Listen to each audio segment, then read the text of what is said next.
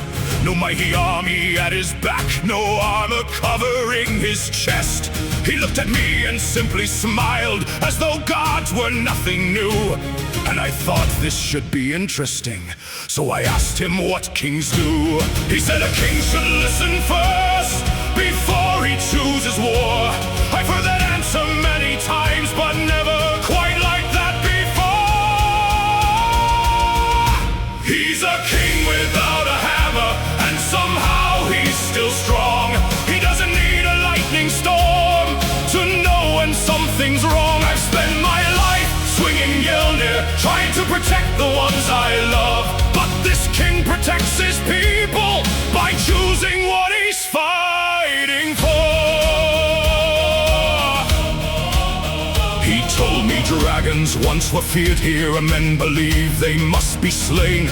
Until one boy looked past the fire and chose to understand the pain. I know something about such choices, about becoming something more, about learning that the strongest man isn't always the strongest sword. We spoke about our fathers, about kingdoms and mistakes, about the burdens handed down and the choices children make. I told him I've lost people I would give the world to see, and he looked at me like somehow he understood what that means. No throne could make him arrogant, no crown could make him cold. And suddenly this little king did not seem little at all. He's a king without a hammer, and somehow he's still strong.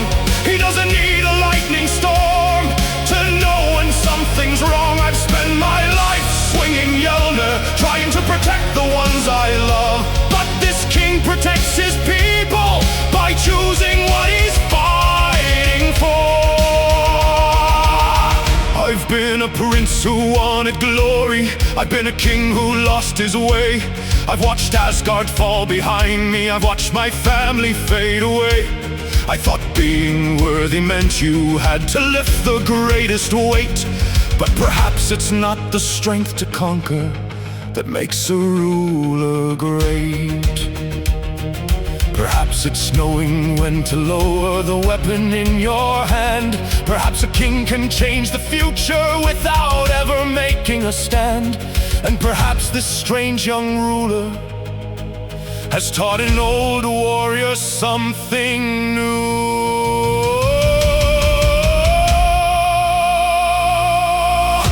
He's a king without a hammer, yet I'd gladly call him friend. He reminds me that a kingdom isn't measured by its strength. Let the dragons fill the heavens, let the thunder shake the sea. If he can build a world through peace, then that's the kind of king I would follow willingly.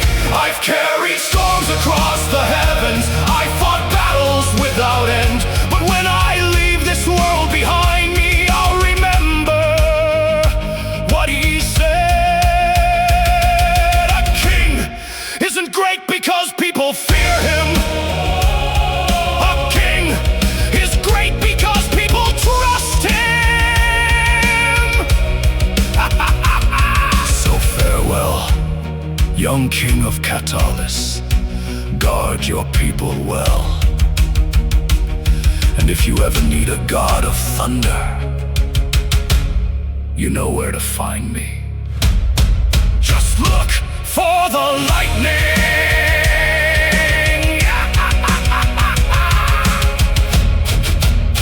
Just look for the lightning.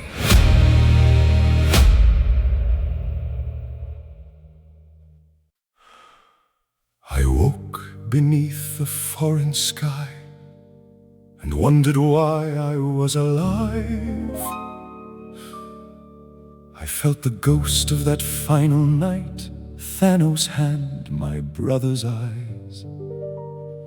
I used to think I'd fool the gods, that every chain could be undone.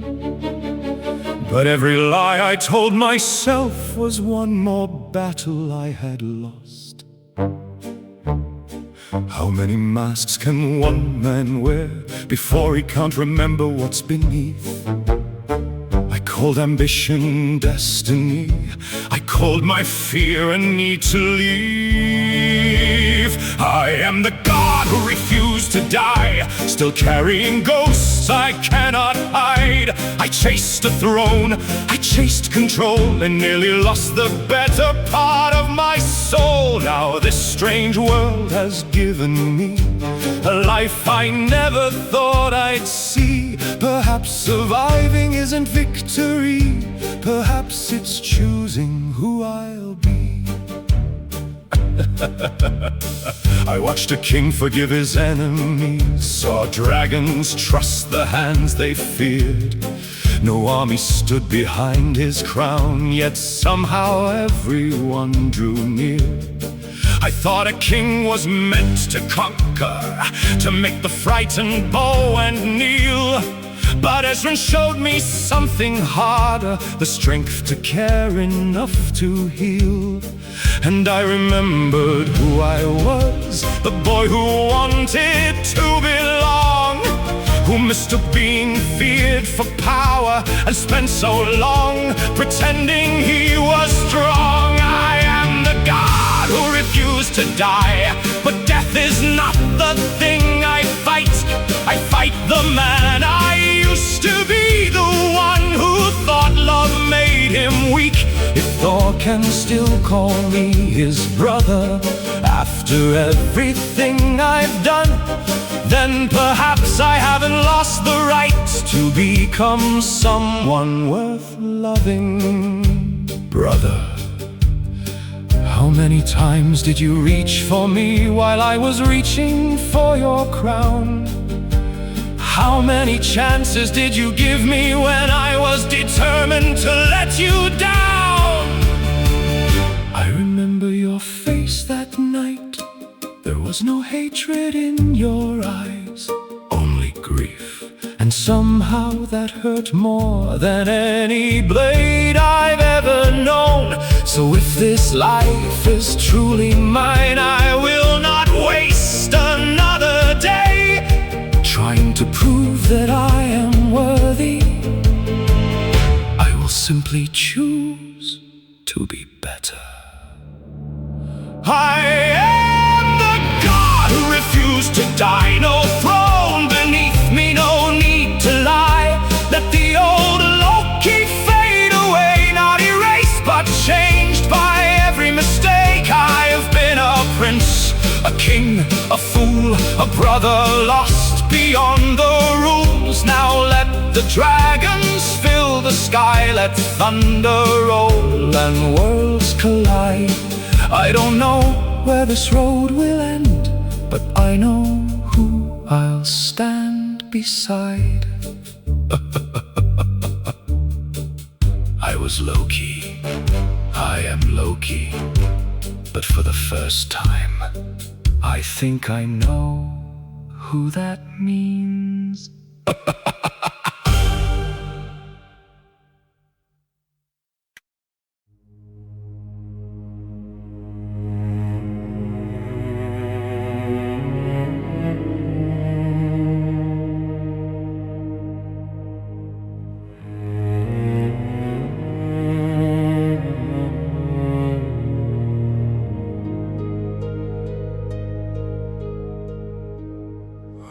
I've watched the ages turn, seen kingdoms rise and kingdoms burn. I've whispered through the minds of kings and watched what desperation brings. I've seen the proud kneel at my feet and watched their victories taste like defeat.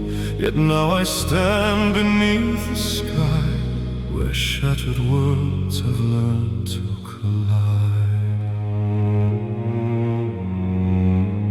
Dragons cross through foreign stars, and strangers carry ancient scars. A king who chooses peace over fear, a god holds his losses near, a trickster who has died before, yet somehow found a life once more.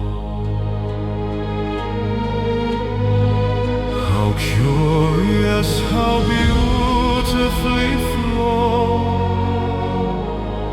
these creatures who call themselves gods. They lose, they break, they fall apart, yet still they choose to guard the heart.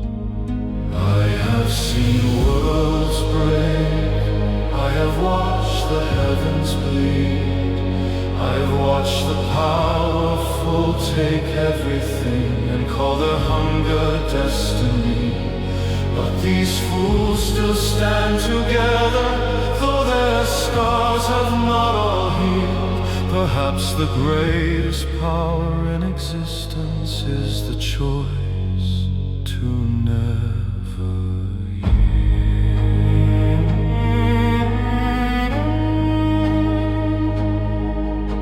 A green light burns upon the mountain, a young warrior bears the weight. He carries lessons from a master who now exists beyond the grave, who still guides him through the darkness, though death has claimed his earthly form. And somehow Lloyd still carries hope after every passing storm. The thunder god stands beside them, his strength enough to split the sky. Yet loss has humbled even him and taught him why the strong must try to protect the ones they love instead of ruling from above. I have spent an eternity believing power sets us free, yet here I see these mortals prove that power means nothing without love. I have seen worlds break, I have watched the ages die, yet these fragile little creatures still refuse to say goodbye. Let the dragons fill the heavens, let the thunder split the night. Let them stand against the darkness and discover their own light. And perhaps I understand them more than any would suspect. I too have lost the ones I loved and carry scars I can't forget. I reached for power to escape it, thinking strength could end the pain. But every victory leaves a shadow, every crown demands a change. So let them gather, let them fight, let them believe that hope survives. I will watch them from the darkness and see what they become. I have seen worlds break, I have watched the heavens bleed, but I have never seen such fragile things refuse to surrender to their fate. Kings and gods and dragons rise, the ninja stands beneath the sky. Perhaps destiny is not a chain, perhaps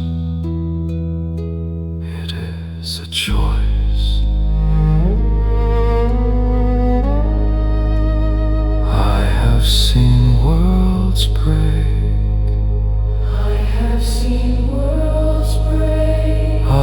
watched gods fall, and yet they still stand.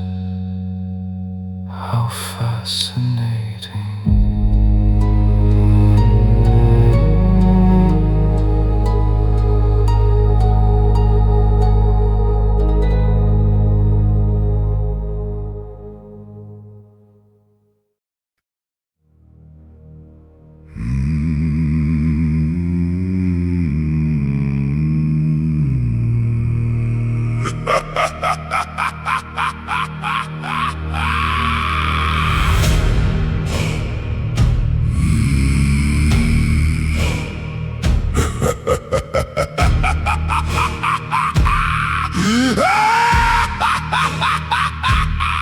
I've won the face of war before.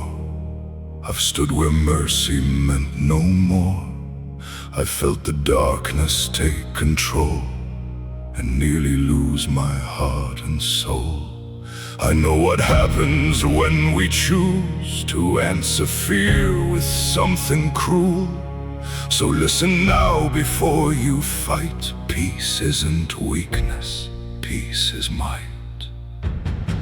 I've been the monster in the room, I've watched the darkness I became. But if I've learned one thing from all of this, hatred only feeds the flame. Let them live, let them choose, let them find what we once refused. We don't have to win this war to prove what we're fighting for. If these worlds can stand as one, maybe what was broken can be undone. I've seen what hatred makes of men. Don't make us become that again.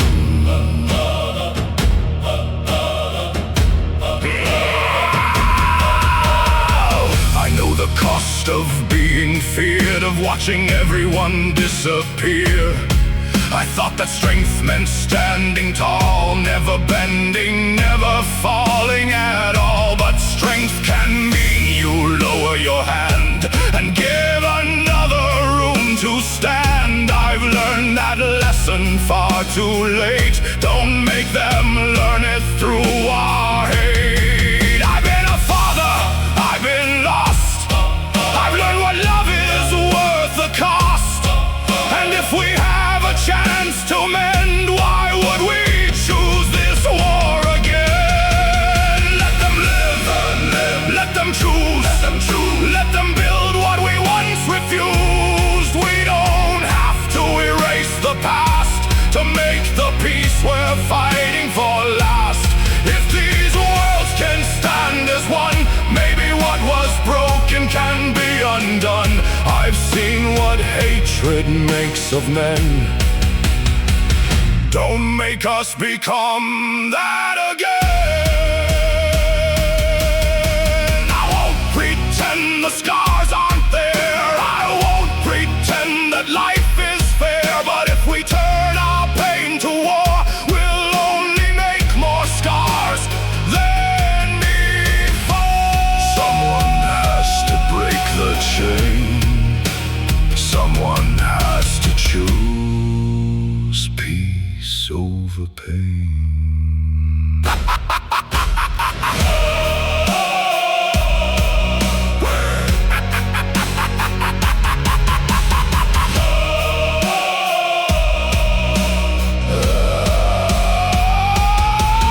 Let them live, let them choose, let tomorrow be something new. We've carried hatred long enough. We've paid the price, we've called its bluff. If these worlds can stand as one, then let the healing finally come. I've seen what hatred makes of men. Don't make us become that again. Let them choose, let them live. Let them become more than we were.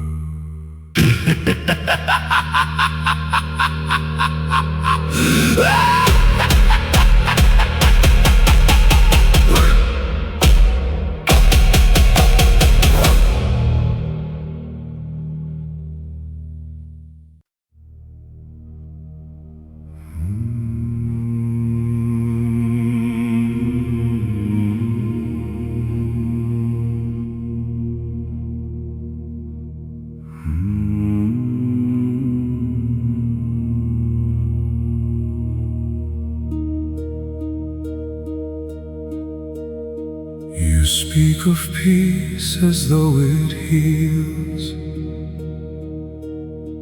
the wounds that time refuses to conceal. You speak of love, of family, as though you know what loss has taken from me. You tell them hatred can be changed, that broken hearts can heal again. But tell me, Garmadon, what would you do if you had lost your child? You found redemption through your son. You had the chance to become someone. You had a hand that reached for you when you were lost and didn't know what to do. You still had your son. You still had someone to save. You still had a chance to turn around before the darkness took everything away. You speak of peace because you know what it means to have someone waiting at home. But what becomes of those like me who were left with nothing but the ghosts? I have watched the ages turn to dust, watched kingdoms betray the ones they trust. I've seen the innocent pay the price, while those who caused the pain survived. And every time they speak of peace, I hear another promise I cannot believe, because peace did not save my child. Peace did not bring them back to me. So don't ask me to forget the pain. Don't ask me to forgive the world. You cannot understand the silence left behind when you've lost your child. You still had your son. You still had someone to save. You still had a reason to become the man you wished you'd been someday. You tell me grief doesn't have to rule, that love can teach the heart anew. But what if grief is all that's left? What would you do? Perhaps you're right. Perhaps I could choose to let the living live. But tell me, how does a father make peace with a world that took his child?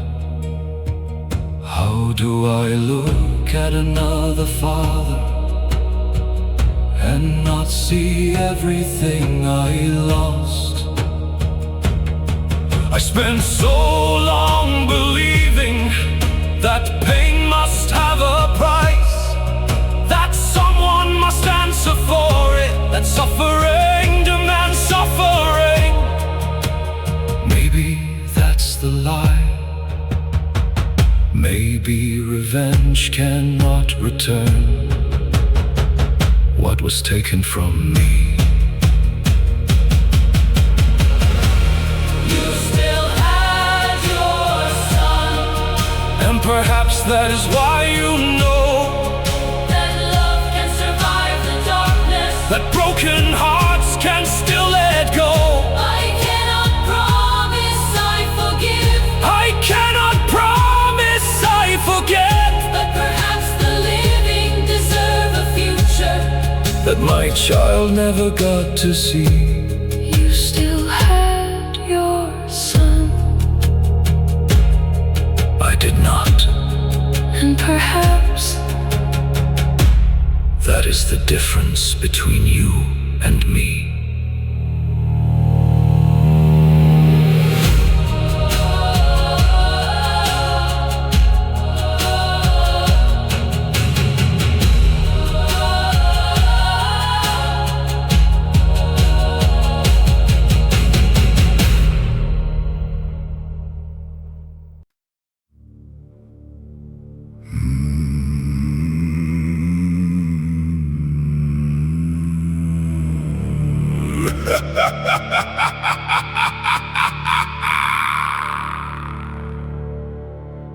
I heard every word you said, and I won't pretend I understand.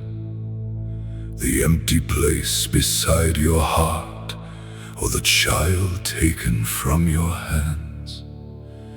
You say I speak from what I had, and perhaps you're right to say I do. But I know what grief can make us become when there's nothing left to lose. You say the dead are all you have, that pain is all that still remains.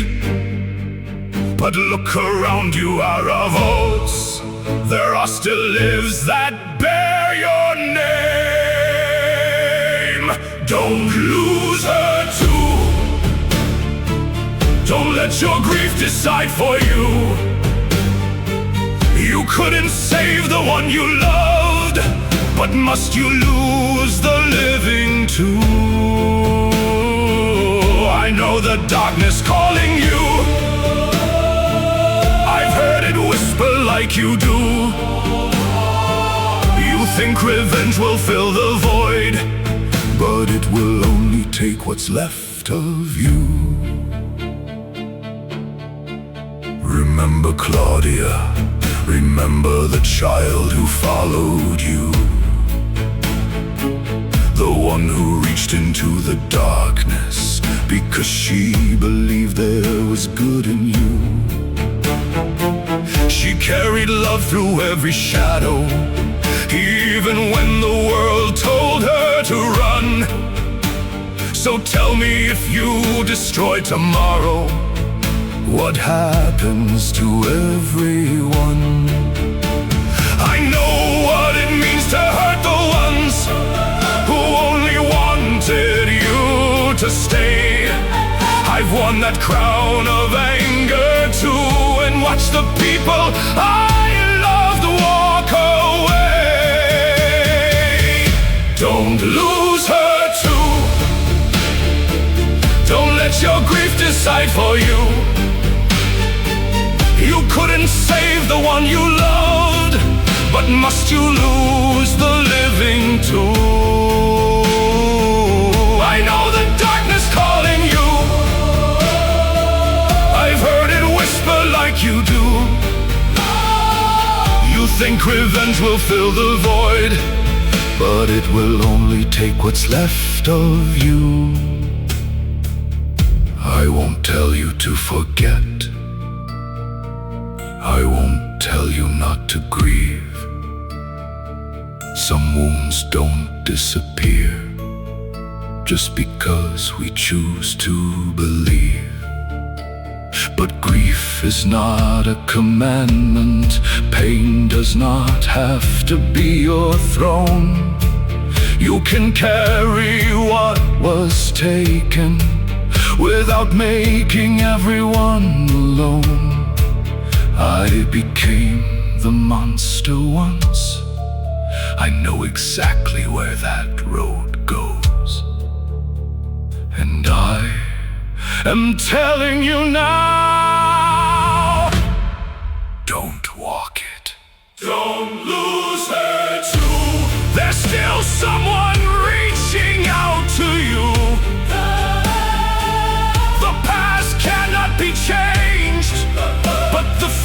future still belongs to you.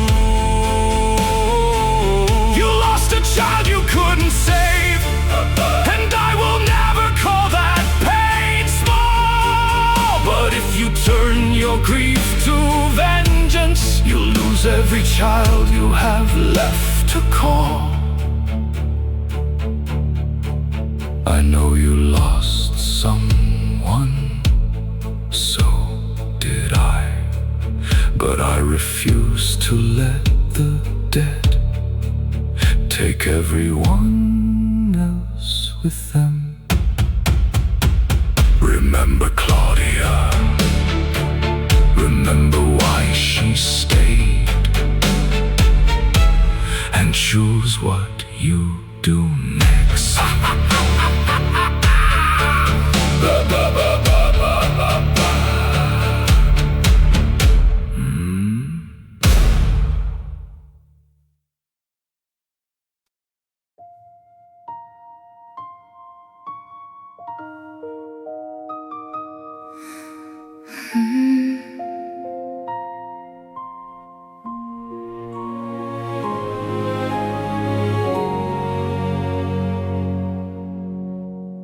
I heard the words you never said, the ones you buried underneath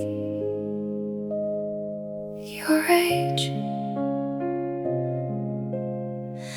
I know the silence in your eyes, the kind that comes from losing someone you can't replace.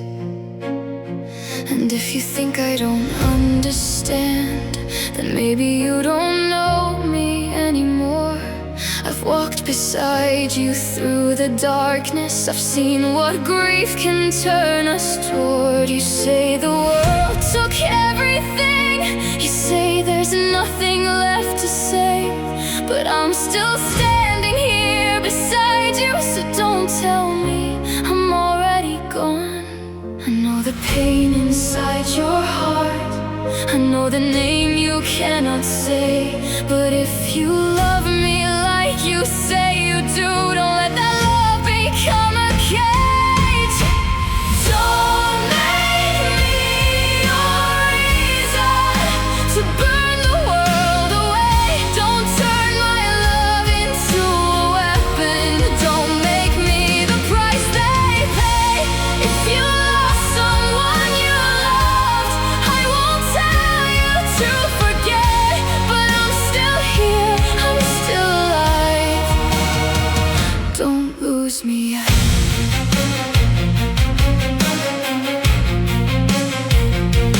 Garmadon said I follow you because I thought there still was good inside. Maybe he was right, maybe I was foolish, but I don't regret the times I stayed beside you.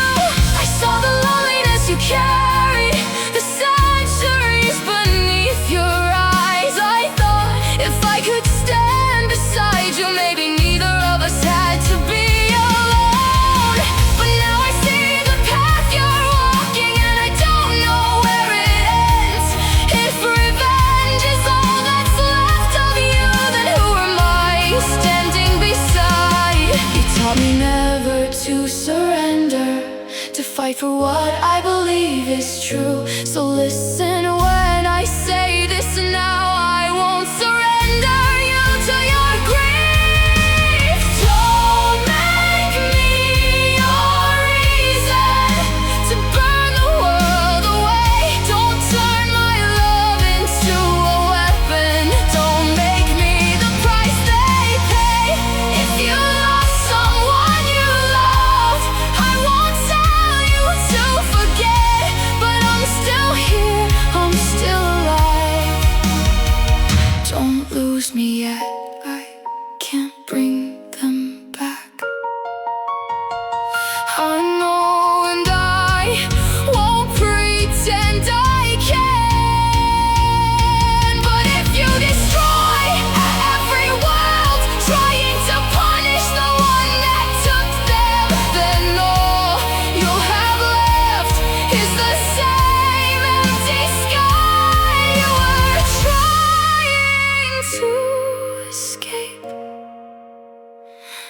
And if you ever loved me, don't make me watch you disappear into that emptiness too.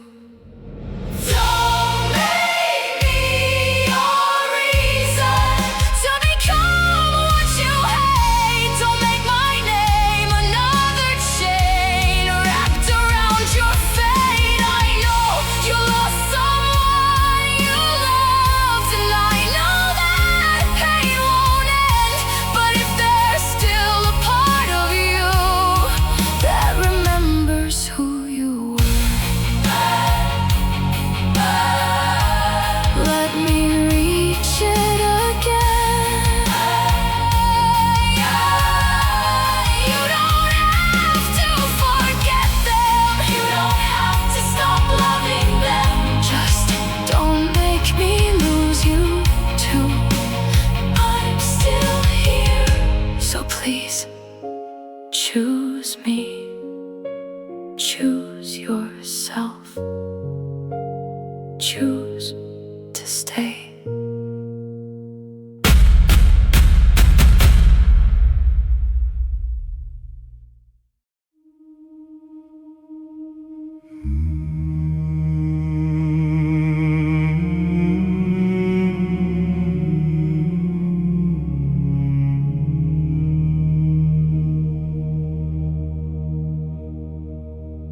I heard you through the silence, through every word I tried to hide. You stood before the darkness and asked me not to step inside. I wanted to tell you I was right, that vengeance could restore the past. But even I can hear the lie in words I once believed would last. You said you're still here beside me. I looked into your eyes and knew, for all the worlds I might destroy, I could not bear to lose you too. I cannot promise I'll forget, I cannot promise I won't grieve. But perhaps there is a difference between remembering and refusing to release. So I will stay, I will not turn this world to ash. I will lay down the hand of vengeance, though it does not erase the past. I will help them find their peace, though peace cannot bring back what died. I will walk beside you, Claudia, even with my grief still at my side. Garmadon spoke of what remains of those who still have breath to lose. I wanted to call his wisdom weakness, to tell him he had never walked in my shoes. But perhaps he knows the road I walk, perhaps he knows where anger leads. A heart can become so full of hatred that it forgets what it still needs. And you reminded me that love was never meant to be a chain. If I make you carry all my sorrow, then I have only caused you pain. I will not call my grief a weakness, I will not cast my memories away, but neither will I make tomorrow pay for what was taken yesterday. So I will stay, I will not turn this world to ash. I will lay down the hand of vengeance, though it does not erase the past. I will help them find their peace, though peace cannot bring back what died. I will walk beside you, Claudia, even with my grief still at my side. Do not ask me to let them go. I cannot. Some losses become a part of you. Some names remain beneath the skin. Some loves are not meant to disappear just because the story has to end. But perhaps I can carry them forward instead of dragging them backward. Perhaps their memory does not need another grave. Perhaps the best thing I can give them is a world where another child does not suffer the same fate. So I will stay, I will help you build the peace. I will stand beside the broken and refuse to make their suffering increase. I will carry every memory, every name I cannot say, and though the grief will walk beside me, it will not decide my way. I cannot promise I am healed, I cannot promise I won't mourn, but I can promise you this, Claudia, I will not let my grief become the world you inherit. I will remember, I will grieve, I will love them still, but I will stay for you, and perhaps for the world they never got to see.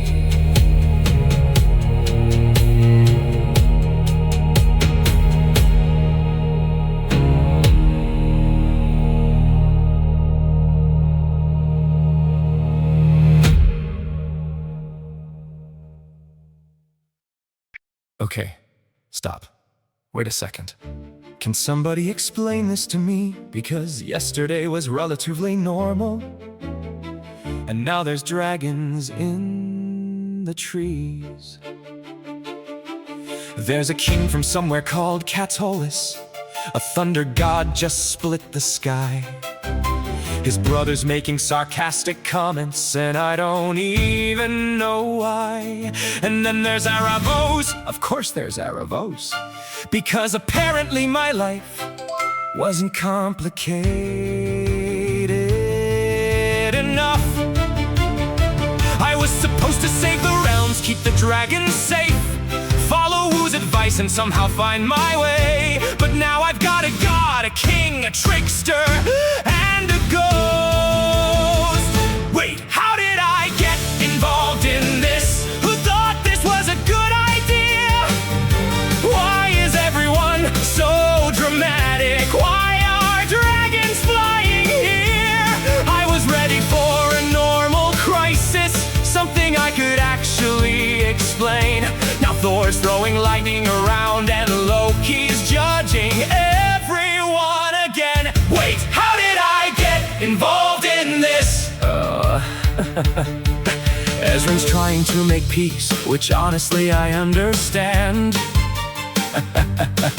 Thor's talking like a warrior, Loki's making other plans. Garmadon's telling everyone that hatred isn't worth the cost. Erebos is staring at him like he's counting everything he's lost.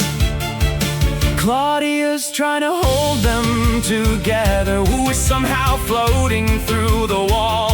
And I'm standing in the middle thinking, does anybody know me at all? I fought serpents, dragons, villains, gods, and more. I've saved the realms before,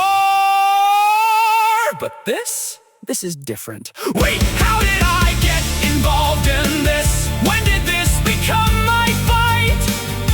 Why are gods discussing trauma in my monastery tonight? Why is there a dragon on the roof? Why is Loki stealing tea?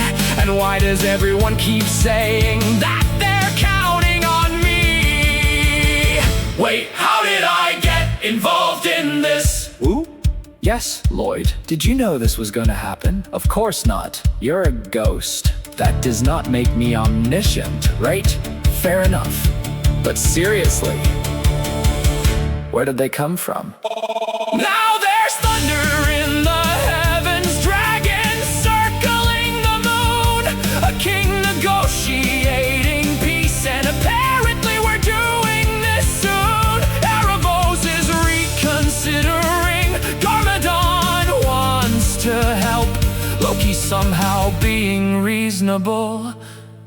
I think I've officially lost the plot myself. So, welcome to Ninjago. Please don't destroy anything. And if anyone asks, I have absolutely no idea how this became my problem. Again. I think I missed a chapter somewhere, because none of this makes sense. There are dragons in the mountains, and gods just walk through our fence. There's a king from another world, a trickster who says he's reformed. And somehow everyone knows each other. Was I supposed to be informed? Thor's apparently a god, Ezran's apparently a king, Loki's being surprisingly normal, which might be the strangest thing. And then my dad walks up and says, we need to talk about peace. Okay. Wait, what is happening? How did this become my life? Ancient evil, broken worlds, dragons flying through the sky. My dad is singing about his past to convince a cosmic being not to fight. Am I the only one who's wondering if this is actually going right?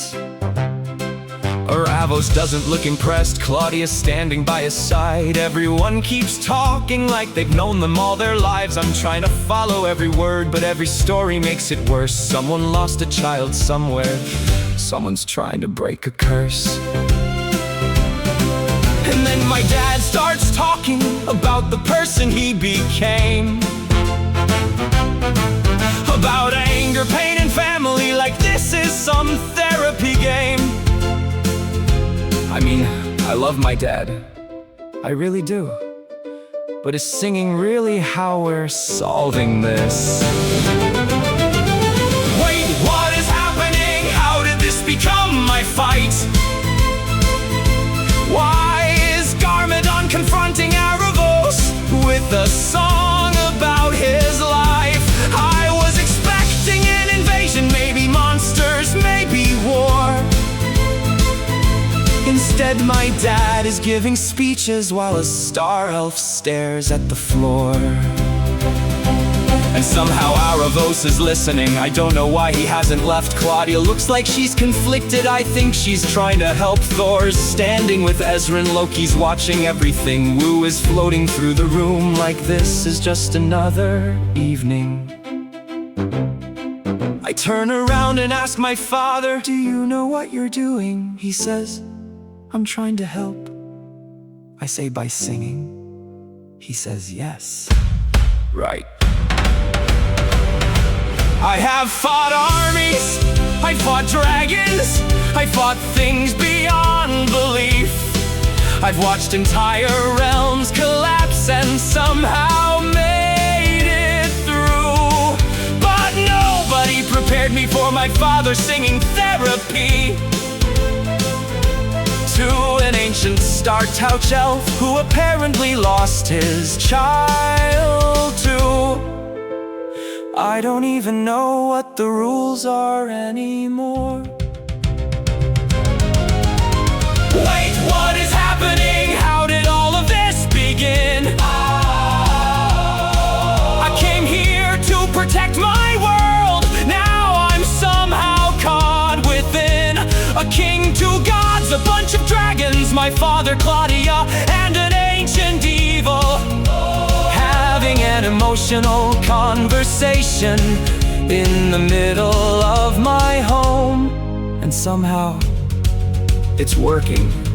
I don't understand it. I don't understand any of it. So, if everybody's finished saving the world with their feelings, could someone please explain who invited the dragons? Because I definitely didn't.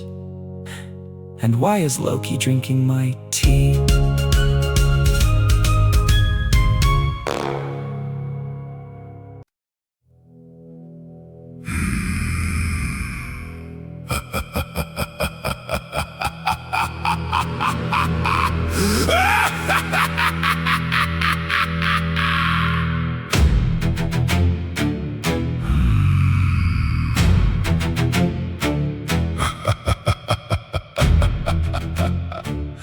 I watched them gather in the light, prepared to witness another fight.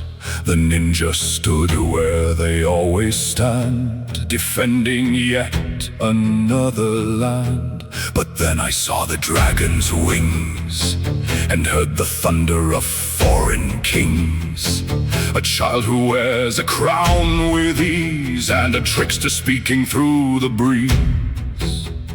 These are not the warriors I know. How curious. The patterns have changed, the pieces are unfamiliar, yet the game remains the same. They are not from my world, yet they stand together still. Different powers, different histories, different ways to test their will. Let them train, let them grow. Let the strange alliances show. I will study every strength they bring and find the weakness underneath. The thunder god commands the sky, a warrior who refuses to die.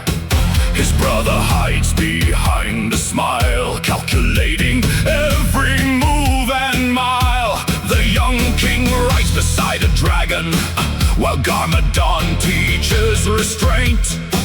Arabos watches from the shadows, his eyes revealing nothing but hate. And Claudia, I do not understand her place. They have brought gods into my realm. The green ninja stands among them, trying desperately to make sense. He looks at me as if to ask why his life has lost all sense. The ghost of who observes them all, still guiding from beyond the grave. How many worlds across together? How many powers must I now enslave? Perhaps I should be concerned. Perhaps, but unfamiliarity is not the same as superiority. They are not from my world, but they bleed and fall the same. Every hero has a weakness, every heart contains a chain. Let them train, let them bond, let them think that trust is strong. I will learn what each one loves and turn that love against them all. Thor fights with overwhelming force. Simple, direct, predictable. Loki is considerably less so. I will isolate him. As when strength is compassion, remove those he protects. Lloyd's strength is responsibility. Give him more than he can carry. Garmadon is interesting. A monster who chose restraint. Perhaps I will remind him what he used to be. And Aravos, you are not from this world either. You understand power. You understand loss. You understand what it means to manipulate those around you. For that reason, I will watch you carefully. They are not from my world, now they stand upon my ground. Gods and kings and dragons across the realms they found. Let them train, let them laugh, let them believe they've changed their fate. They have brought their strengths together, and conveniently, they have brought their weaknesses too. I do not know where you came from. I do not know what you are. But you are here now, and that is enough. So train, grow stronger, learn to trust one another. I will be waiting. After all, every new world needs something ancient to remind it who is truly in control.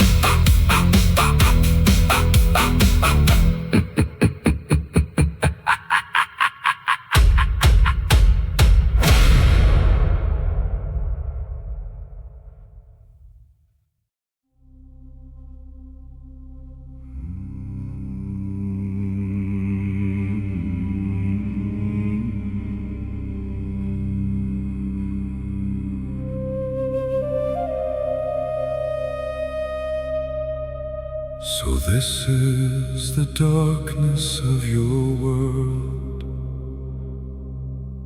The ancient Shadow Lord has known. He tells me you have fallen before, that he has faced you and sent you home.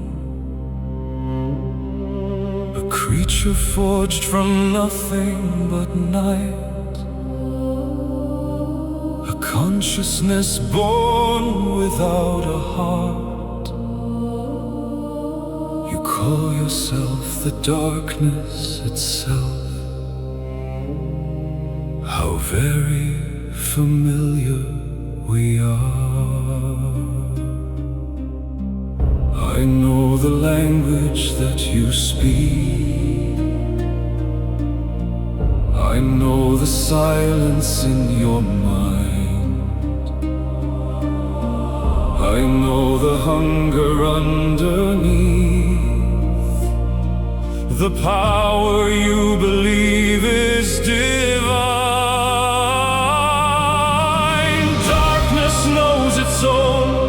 I can feel you in the night. You were forged from shadow itself. While I was born beneath its light, you believe that makes us equal. Perhaps in power we are, but you are only darkness. I have lived beyond the dark.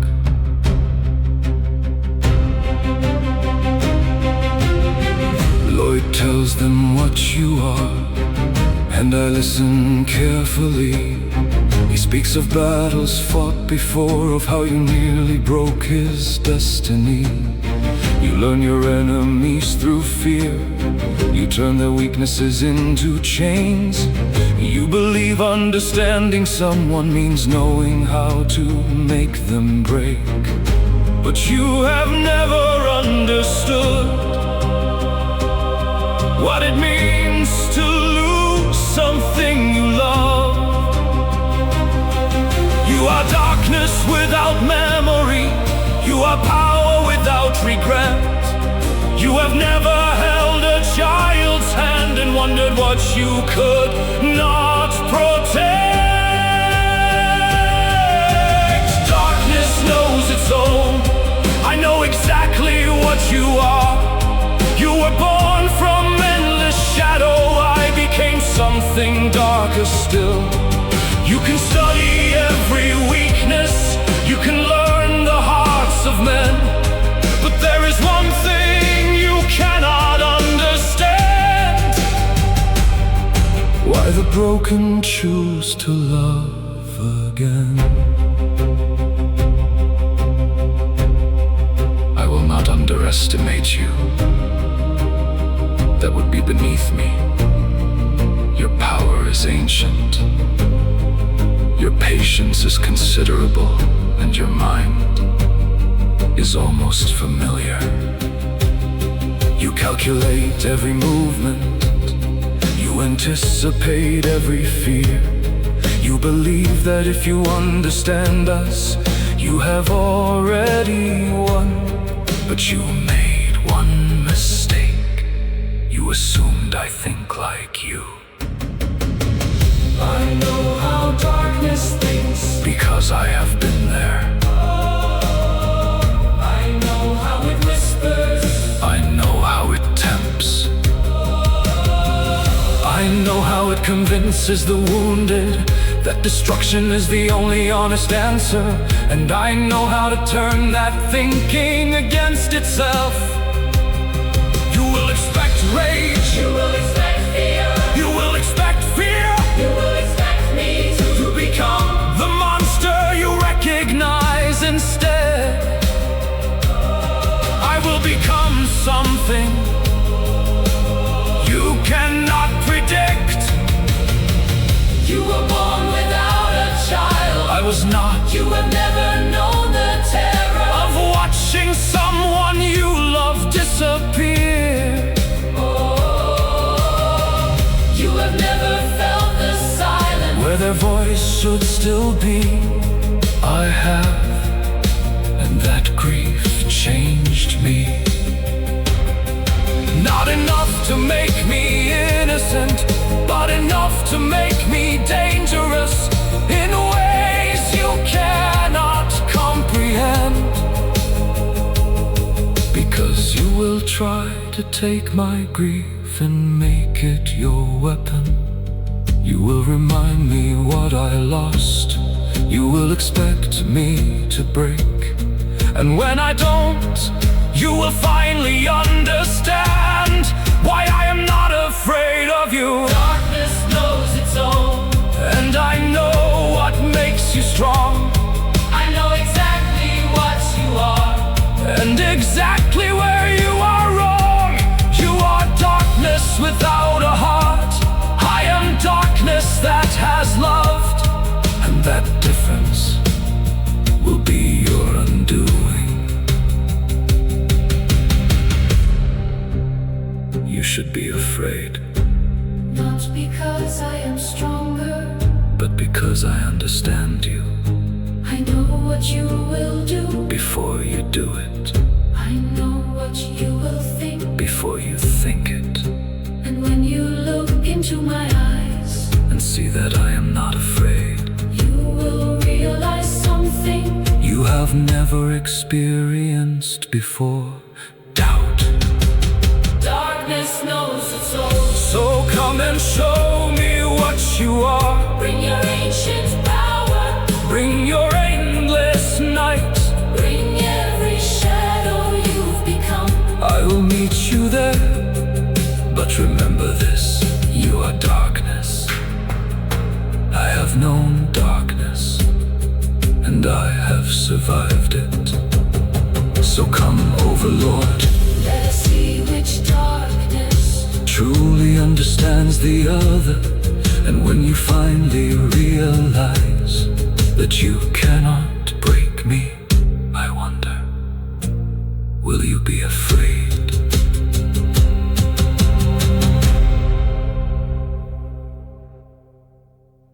Okay, wait a minute. You were the villain? From your world? The ancient elf who's been talking about darkness and grief, and knowing exactly how evil thinks. You are the evil one? Because I'm pretty sure that's important information, especially considering we're apparently fighting the biggest threat from my world. And nobody thought to mention that the terrifying star elf used to be the terrifying villain. Wait, what? How did we get here? You were a villain, he's the villain, and somehow you're standing here explaining how to defeat him like this is perfectly normal. And everyone just nods like this happens every Tuesday. I'm sorry. What? Wu warned us about the Overlord. I know exactly what he can do. I've fought him before. I've watched him corrupt this world. I've watched darkness take form. So when I said, we need to prepare, I expected everyone to panic. Instead, Thor said, then we shall fight. Ezring said, we'll stand together. Claudia said, we won't let him divide us. And you started explaining how the Overlord thinks, which is useful, really useful. I'm just wondering if anybody else noticed the irony here. Wait, what? Am I the only one confused? I'm the one who knows his enemy, and somehow I'm the least informed. Everyone crossed worlds, found peace, changed their lives, and now they're ready for war in my backyard. How did that happen? You say darkness knows its own. You say you've lived beyond the dark.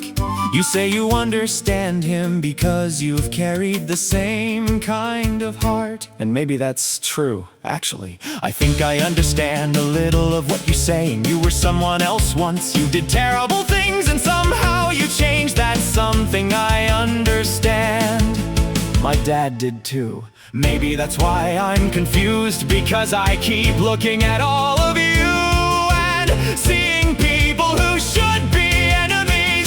Thor and Loki, Aravos and Claudia, people from worlds that shouldn't even know each other. And somehow you're standing together.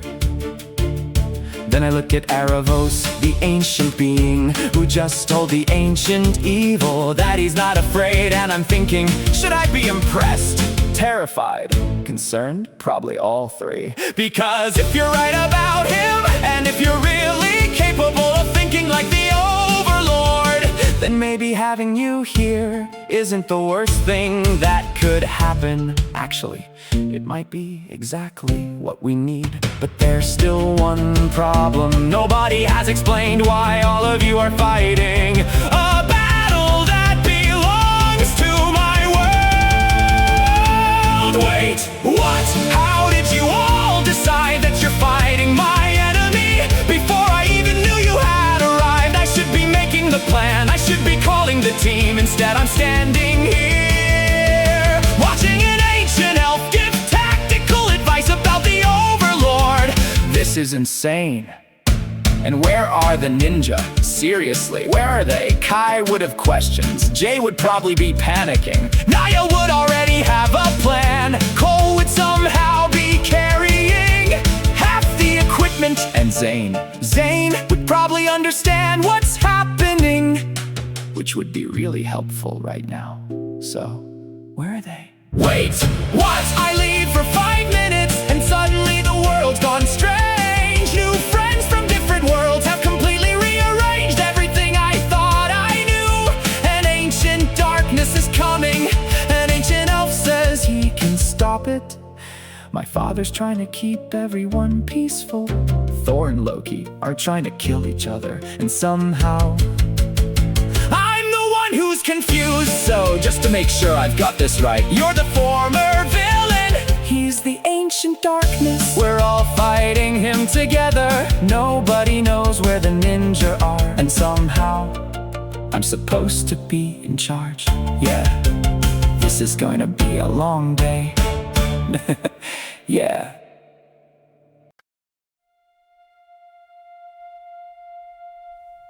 You wanna know who he was? Then I suppose someone should tell you. Before we came here, before we met your father, before we met Thor and Loki, before any of this. Ravos was my enemy, not the kind you misunderstand, not the kind who makes one mistake. He was dangerous, and he knew it. He didn't stumble into darkness, he understood it, he studied it, he used it, and for a long time he believed it was the only thing that made sense. So yes, Lloyd, he was the villain, he was the one you probably would have fought if you'd met him before we did. But that's not the whole story, because somewhere along the way we started asking a different question. Not how do we defeat him, but why did he become this way? Ravos lost someone, his child, and that loss became a wound he carried for longer than most kingdoms survive. He wanted someone to blame, someone to punish, someone to make the world feel the same pain he felt. And I understood that maybe too well, because when you're hurting badly enough, revenge can start looking like justice. He told himself he was correcting the world. I told myself I was helping him. Neither of us was exactly right. So yes, Lloyd, he was the villain, but villains don't always stay villains. Sometimes they meet someone who refuses to give up on them. Sometimes they hear a voice they thought they lost forever. Sometimes they discover that grief doesn't have to become hatred. And sometimes they don't know what to do with that. That's what happened when we reached Hiccup's world. You should have seen him. Humans living beside dragons, not controlling them, not conquering them, trusting them. Toothless could have been a monster to everyone there. Instead he was family, and Hiccup, he proved that fear doesn't have to decide what happens next. Ezra saw it immediately. Thor understood it, even Loki. Well, Loki pretended he didn't care, but he did. And Ravos, he watched for a very long time, because peace was something Ravos didn't understand. Not really. He understood power, he understood manipulation, he understood fear. But watching people choose trust when they had every reason to fight, that was different. And slowly he started listening. That's why we're standing here now. Not because we've forgotten what he did, not because he's suddenly innocent, and definitely not because I think he's harmless. He's still Ravos, he's still dangerous, but now he's trying, and sometimes trying is where redemption begins. So when you heard him say that he understands the Overlord, believe him. Not because he's good, not because he's harmless, but because he spent centuries learning how darkness thinks. And the Overlord, that's exactly what he is. Darkness, nothing more. Ravos told you the Overlord has no heart. That's important, because Ravos knows what it means to have one. He knows what it's like to love someone, to lose them, to let grief consume you, and to nearly become the thing you hated. The Overlord doesn't have that. He has power, he has intelligence, he has darkness, but he doesn't have what changed Ravos. He has never loved, so he has never learned what what love can make someone become. That's why Ramos isn't afraid. That's why he thinks he can defeat him. Not because he's stronger, because he understands what the overlord doesn't. Darkness can control people. It can frighten them, it can break them, but it can't understand why someone would choose to forgive. And that's what you need to understand, Lloyd. We're not here because we think our Evos is perfect. We're here because we've seen him change, just like your father, just like Loki, maybe even like me. We're all carrying things we've done, things we regret, people we've hurt, but we're trying to become something else. So yes, Lloyd, he was the villain, and yes, he's still dangerous, but he's also the one who looked into the darkness and recognized himself. And instead of becoming it again, he's choosing something different. That's why we're standing beside him. That's why we're standing beside you. And that's why we're gonna fight the overlord. You asked how we got here, that's the answer. We didn't arrive as heroes, we arrived as strangers. We fought, we argued, we hurt, we changed, and somewhere along the way. So, Lloyd, welcome to the mess. You weren't the only one who needed to catch up.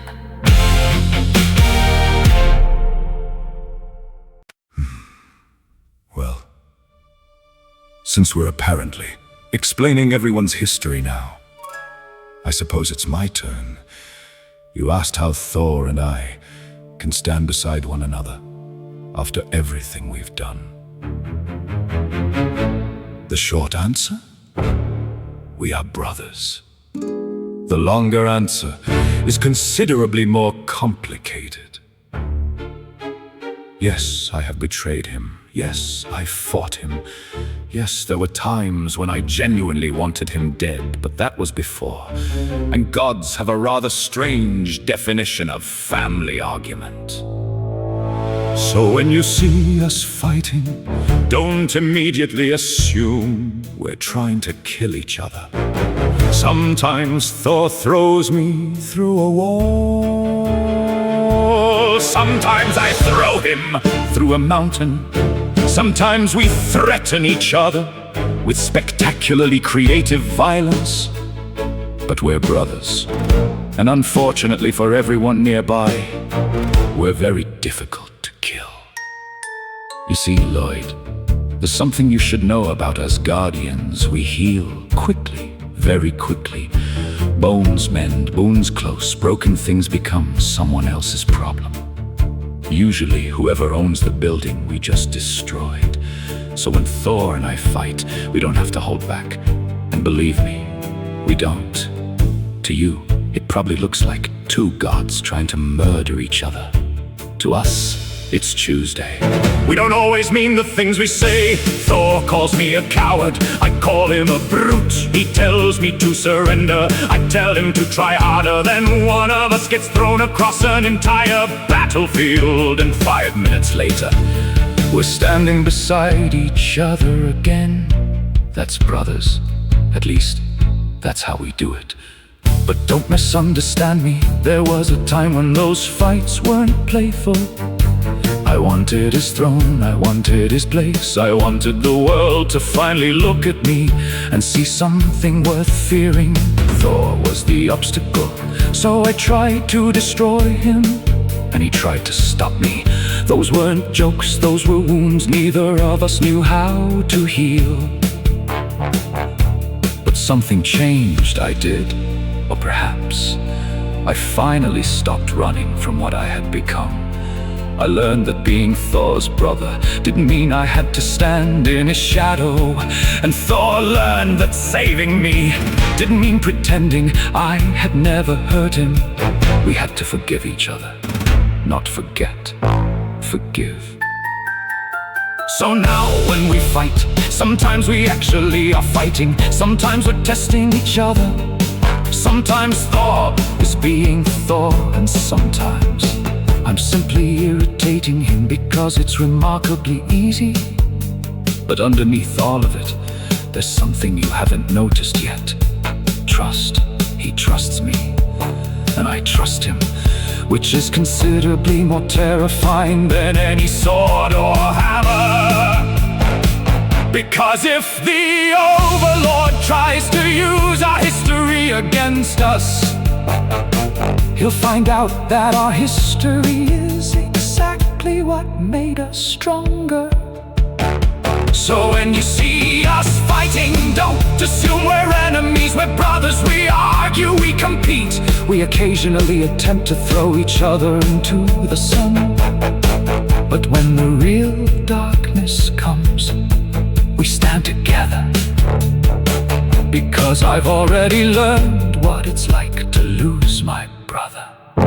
I won't do it twice. And Claudia, you said we arrived as strangers, that's true. But there's something else you should tell Lloyd.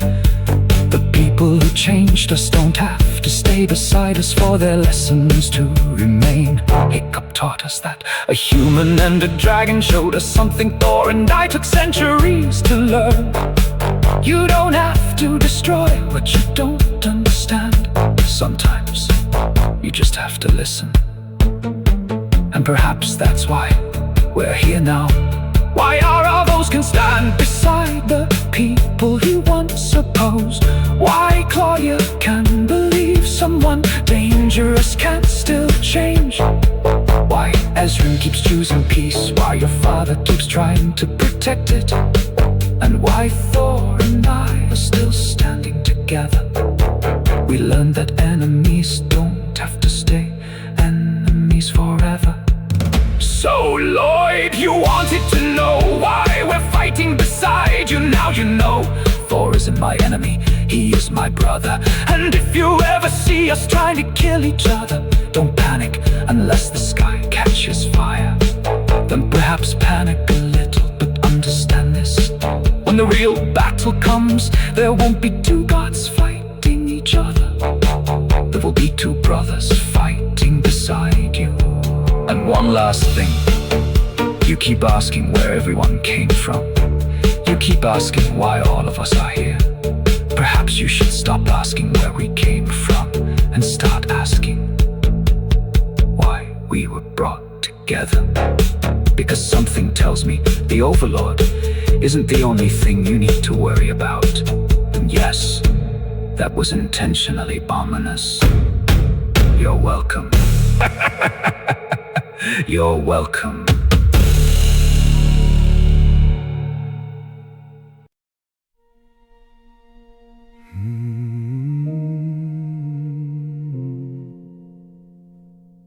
Lloyd, I think I finally understand what Loki was trying to say. You see Thor throw him through a wall, then they laugh and walk away. I thought they hated one another, and I watched them stand as one. Then Thor would threaten Loki, and I'd think, here they go again. I couldn't understand it. Were they enemies? Were they friends? 'Cause every time I thought their fighting finally meant the end, they turn around and fight together like nothing happened then. I suppose that's what confused me most. I thought their feelings kept changing. Hate, love, over and over again. But apparently, that's just brothers. That's not how brothers work, at least not how mine does. Callum and I can disagree, and sometimes we both get angry. But we don't throw each other through mountains just because.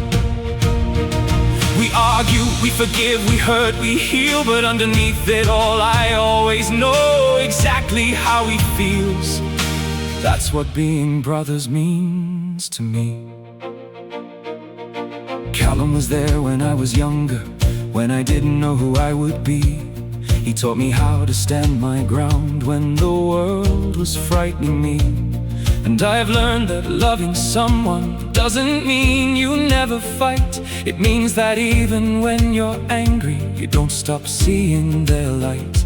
That's why I wanted peace long before we came here. I didn't need another world to tell me hatred wasn't right.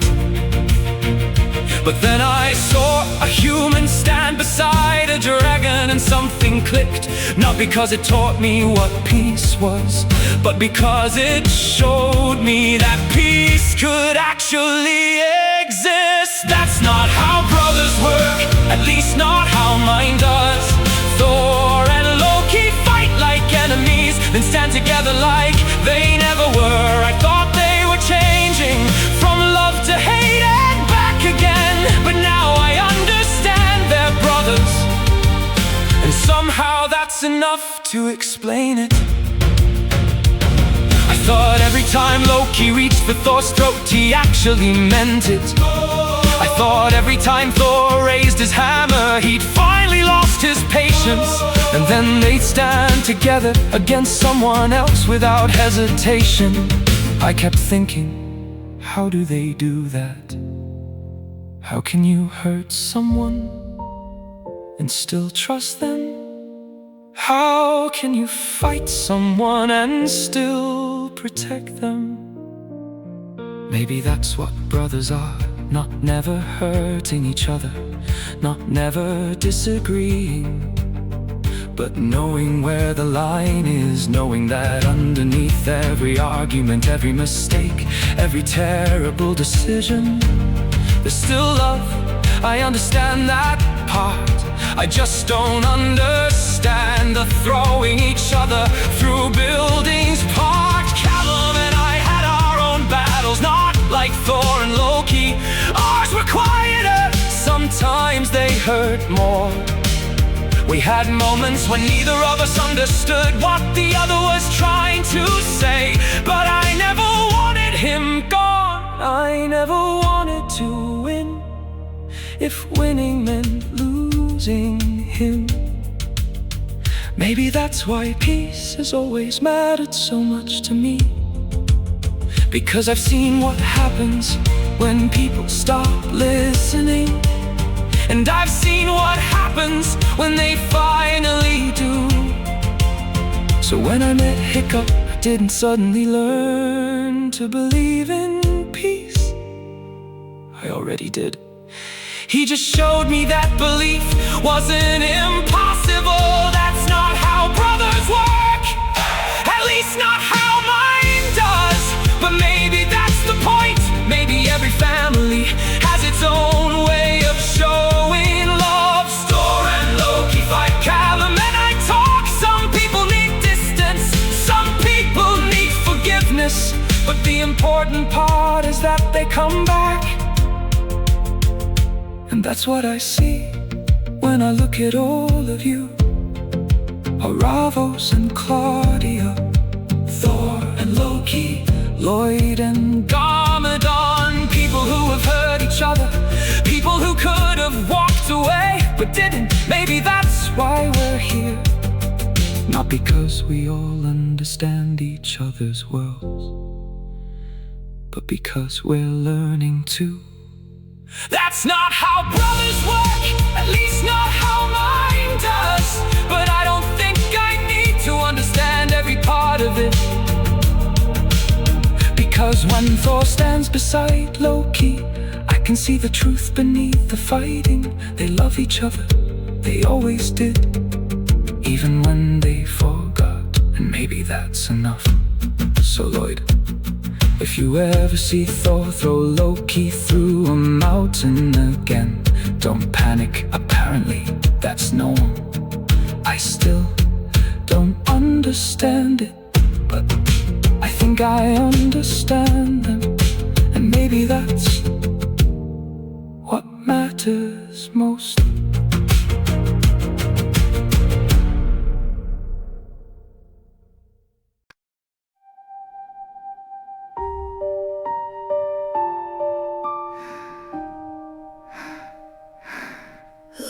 keep asking what all of us have been through. I think I understand why you're trying to find the pieces that make all of us fit together. So let me tell you about my family, about my brother, about my father, and about what happens when the people you love become people you don't recognize. Soren and I were never like Thor and Loki. We never betrayed each other, we never tried to rule kingdoms. We never stood on opposite sides of some ancient war. We're not gods, we're just siblings. We fought a lot, we argued over stupid things. We annoyed each other, we said things we didn't mean. Sometimes we couldn't understand why the other one made the choices they did. But underneath all of that, he was my brother and I was his sister. That never really changed. Maybe that's the difference. Thor and Loki had to find their way back to each other. Soren and I, we were always trying to find our way through each other.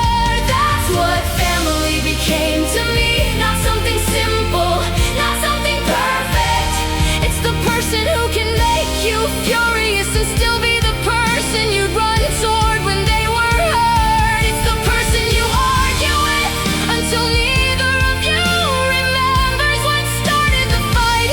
It's the person you can lose without ever stopping being their sister. That's what Soren is to me. And then there was my father, Byron. You know what he became, you know what he did. But I knew him before all of that. He taught me magic, he taught me to think, he taught me that I could be useful.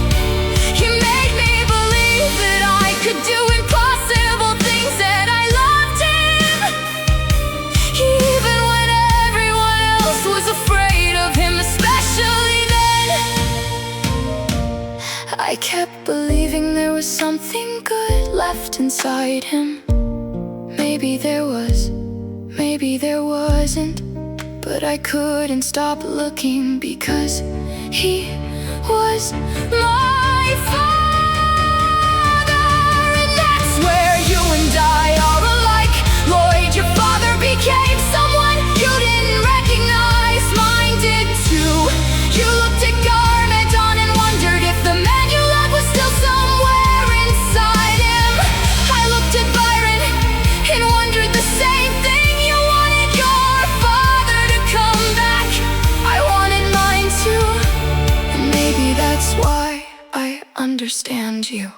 But then I lost him, and there's something no one tells you about grief. It doesn't make you stop loving someone, it makes you realize how much you still do. I was angry, I was terrified, I wanted someone to blame. I wanted the world to give him back, and for a while I didn't know what I was supposed to be without him. That's the dangerous part of grief. It can convince you that if you loved someone enough, you have to follow them into the darkness. I almost believed that, but Soren did. He kept living, he kept fighting, he kept being my brother, even when I didn't know how to be his sister anymore. And somewhere in all of that, I realized something. Losing someone doesn't mean you have to lose yourself with them. Love doesn't require that you become their shadow. That's what Ezrin and Callum taught me in a different way. They don't love each other because they're always the same. They love each other because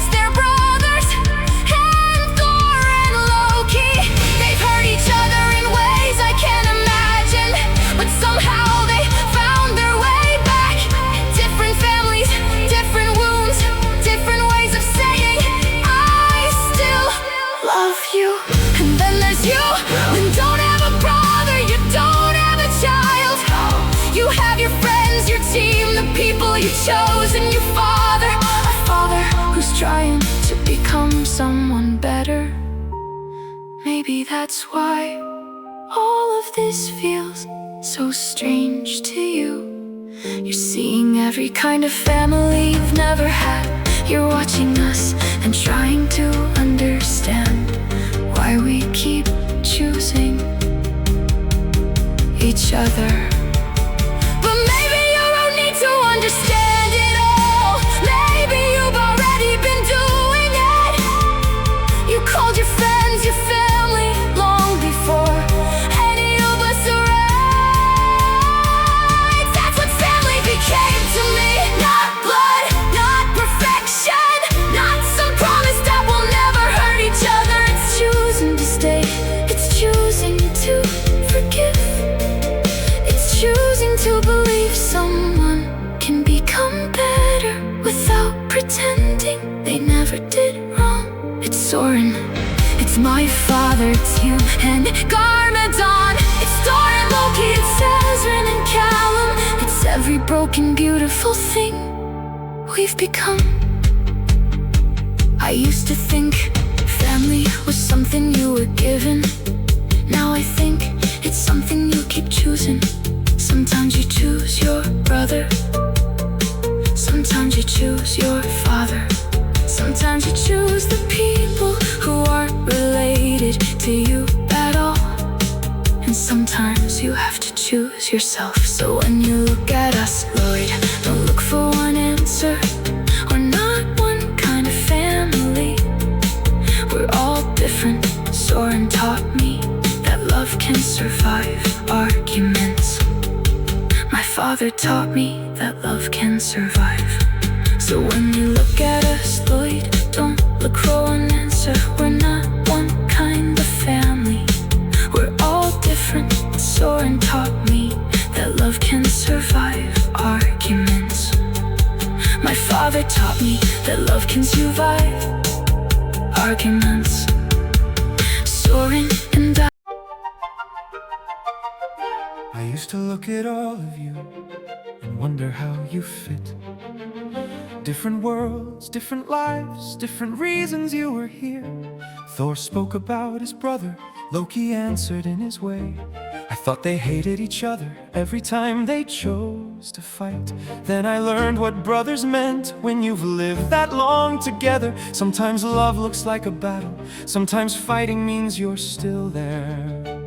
And then Claudia told me about the brother she left behind. Soren wasn't standing here, but I could hear him in her words. Not every family stays together, not every family gets to stay. But that doesn't mean the love simply disappears. Maybe that's what I've learned. Family isn't one thing, it isn't blood, it isn't history, it isn't always staying. Sometimes it's a brother who was born beside you. Sometimes it's a brother you were given by another family. Sometimes it's a father who lost his way and found his way back. Sometimes it's a father who lost his child and carries her with him every day. Maybe family is simply who you refuse to stop loving. Ezrin told me about Callum, his brother, but not quite the same. One mother, different fathers, and still he'd never call him less. Because apparently you don't need to share everything to share a life. And I think I understand that, because I've spent my whole life trying to understand my father. Garmadon wasn't always the man standing here beside me. I remember what he was, I remember what he did, but I've also watched him change. And maybe that's the hardest lesson. People aren't only what they did before.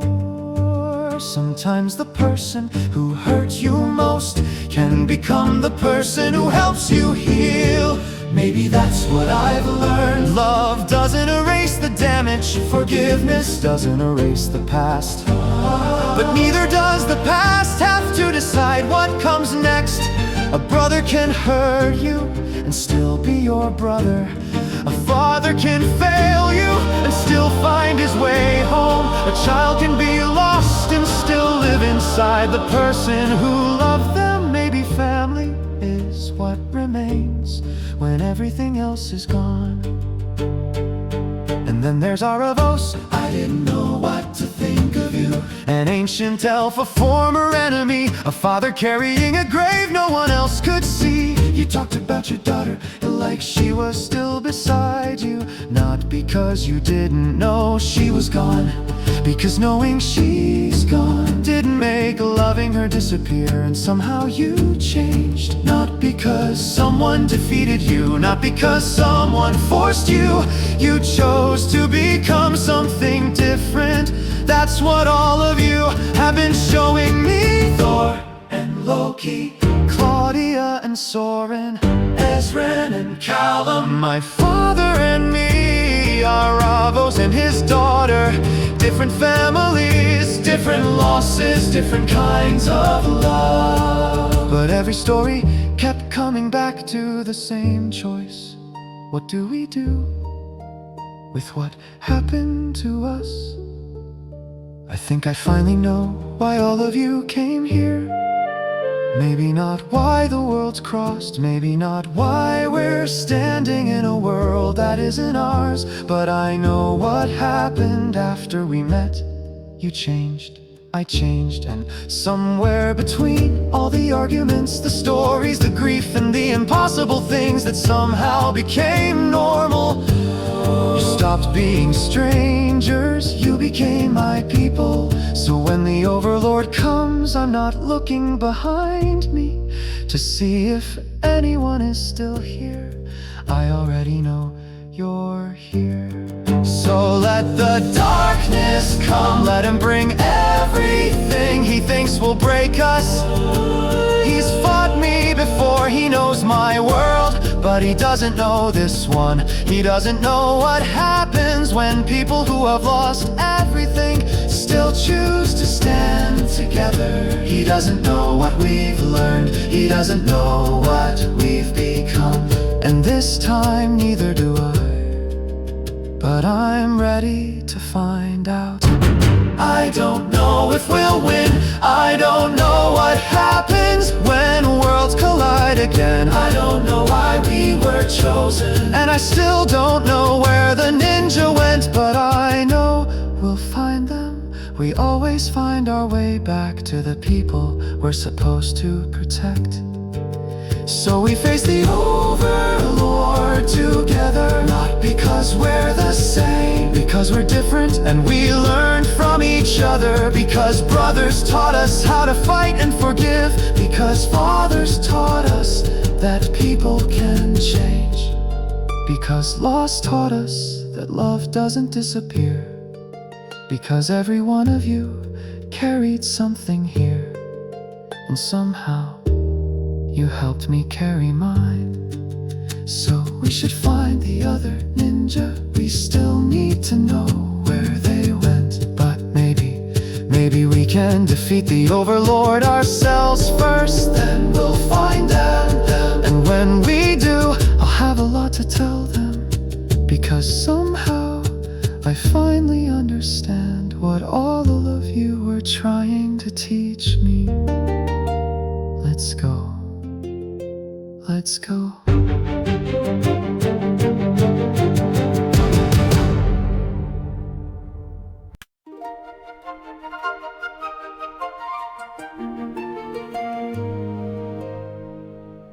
Who says the darkness is returning? But I already know his name. I've seen the sky turn black before. I've watched him try to reshape the game. The Overlord isn't some new monster. He isn't just another king. He's darkness with a mind of its own, and he learns from everything. So listen when I tell you this, he won't fight us like we fought before. He'll find the cracks between us and try to turn them into war. I've faced him before, I've watched him nearly win, and if he thinks we're still the same, he's about to learn. we're not. I know what he is, I know what he'll do. He'll find what you're afraid of and make it look like truth. He'll tell us we're too different, that we were never meant to stand. But I've learned from all of you that difference doesn't mean we can't. I watched Hiccup trust a dragon that everyone believed should die. I watched a bond become a bridge instead of another reason to fight. And somehow that changed all of us before we ever came here. Thor learned strength could mean restraint. Loki learned trust could survive fear. Ezran showed us peace isn't weakness. Claudia taught us love can reach the lost. Even Aravos, well, he's still working on that one. But I've seen enough to know that none of us are who we were. And that's the one thing the Overlord doesn't understand. I know what he is, I know what he'll do. He'll take the things we love most and use them against us. He'll tell us that our differences will eventually tear us apart. But I've watched strangers become family by choosing to trust their hearts. I fought him alone before, I won't make that mistake again. He knows my weaknesses fine, now I know his. He thinks darkness wins when people stand apart. So we know what he is, and I know what we've become.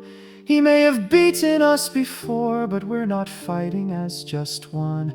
We're fighting as a family that shouldn't even exist. Different worlds, different lives, and somehow we found each other. So let him come. I know the Overlord, and this time he doesn't know us.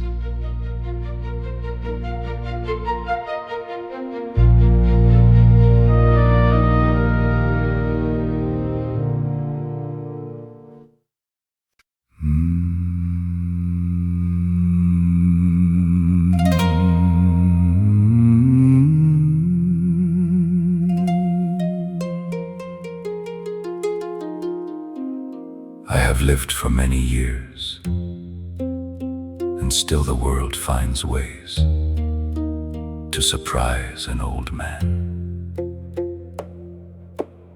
Strangers from distant worlds standing beneath the same sky.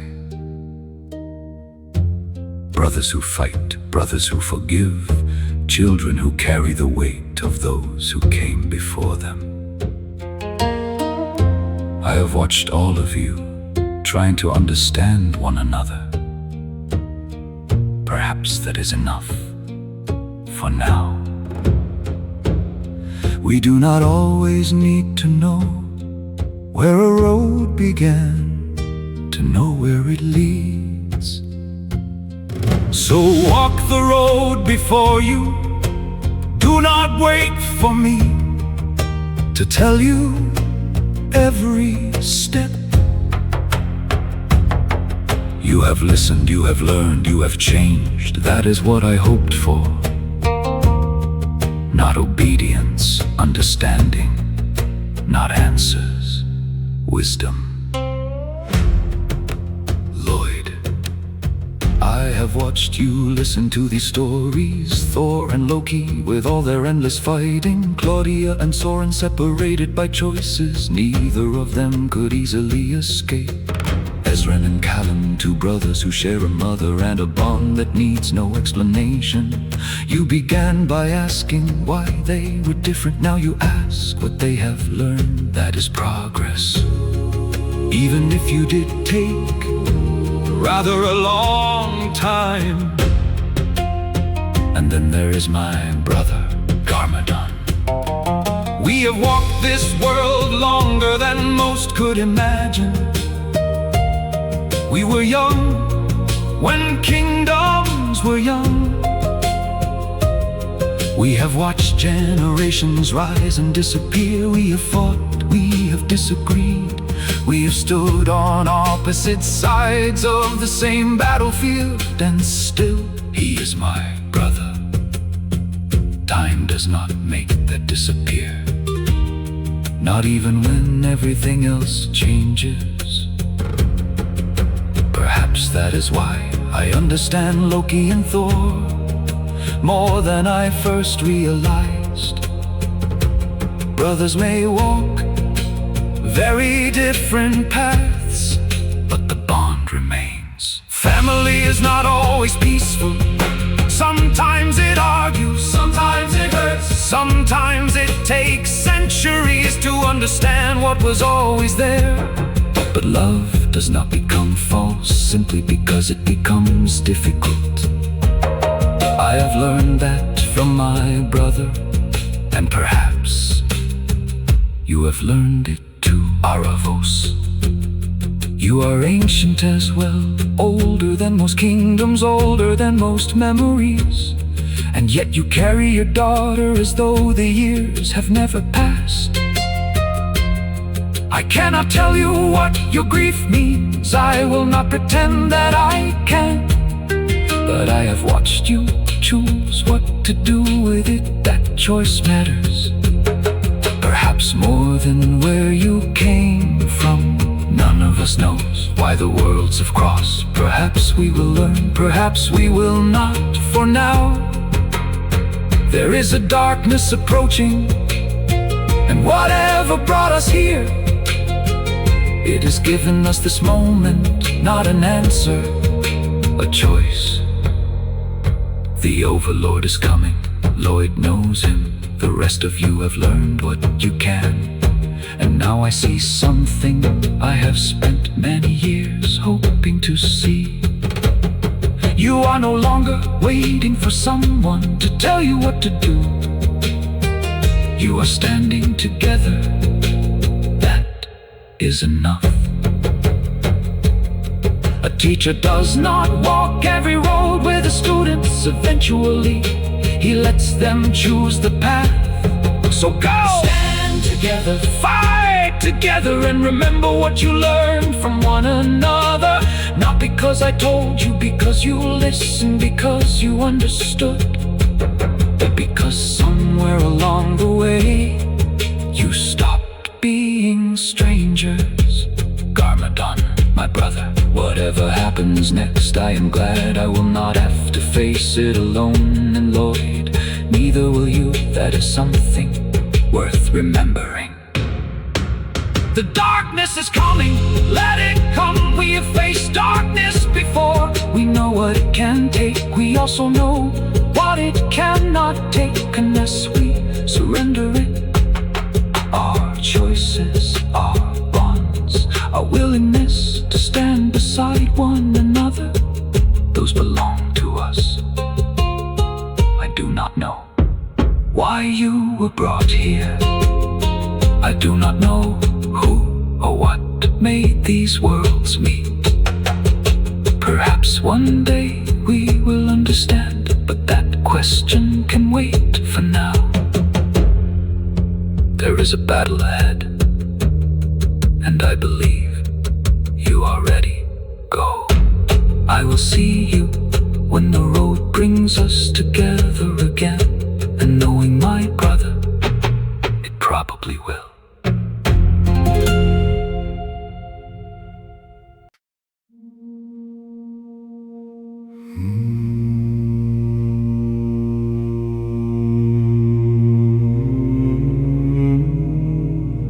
So, Sensei Wu, Lloyd has spoken of you before. His teacher, his master. I knew you existed. I simply did not expect to meet you like this.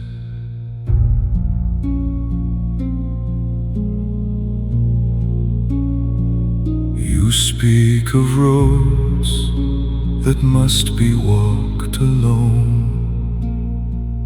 of students learning when the teacher must let go. You speak with the certainty of one who's made peace with leaving. And somehow, Lloyd's teacher is reminding me of something I had forgotten. Perhaps wisdom does not belong to one world. Perhaps it survives in every voice that has learned to let go. I have spent centuries speaking of choice, and now I find myself listening. So let the road be ours, let the choice be ours. You gave Lloyd what he needed to become himself, and somehow he gave something to all of us. We came as strangers, and now we stand together. I have watched Thor and Loki speak through battle, Claudia carry the memory of a brother who is gone, Ezran speak of Callum as though distance could never break them.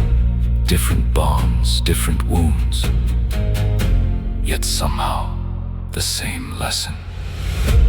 And Garmadon, your brother, that explains more than I first understood.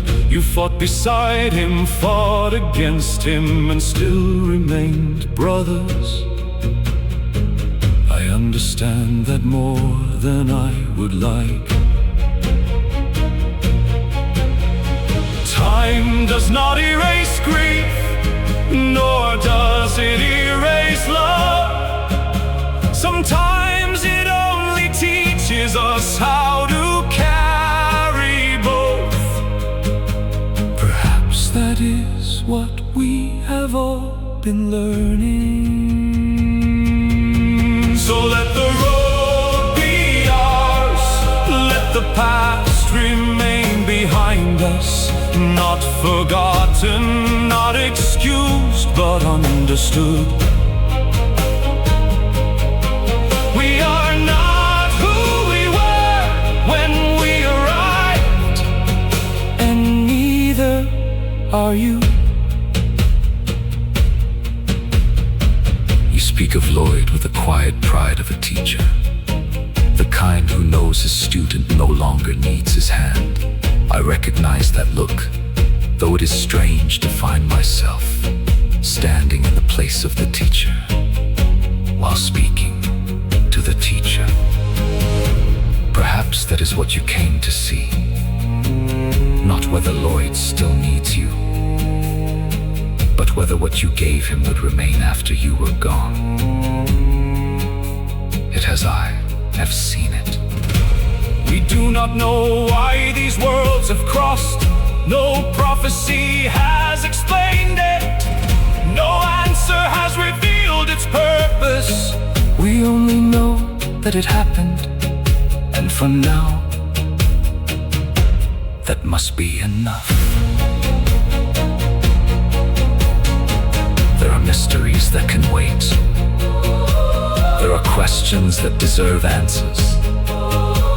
But the Overlord will not wait for us to understand everything tonight. We face the darkness. So I will not ask why we were brought here. I will ask what we do now. We stand together. That is what matters. We stand, we remain. We face the darkness together. Not because we were commanded, but because we chose this. That is what you were trying to teach us. That is what we finally understand. Sensei Wu, you watched Lloyd become more than your student. I watched all of us become more than strangers. You taught him how to walk without you, taught us how to stand beside him. I once believed understanding darkness made me its master. I was wrong. Understanding is not mastery, it is responsibility. And those who trust me have given me something I will not betray. The Overlord is coming, ancient darkness against ancient darkness. He believes power is enough. Perhaps once I would have believed the same. But power can destroy, conquer and frighten. It cannot make someone choose to stand beside you.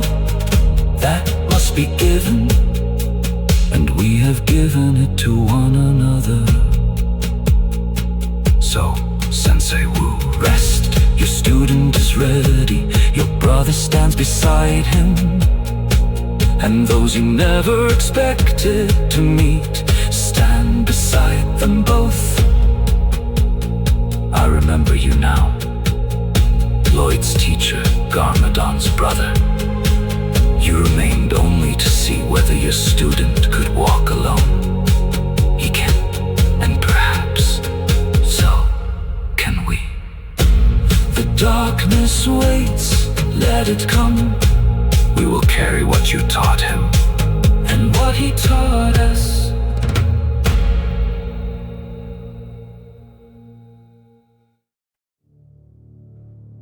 So this is what you have become. Strangers standing together. Brothers forgiving brothers. Children carrying fathers' names. A teacher fading into memory. You believe this makes you strong.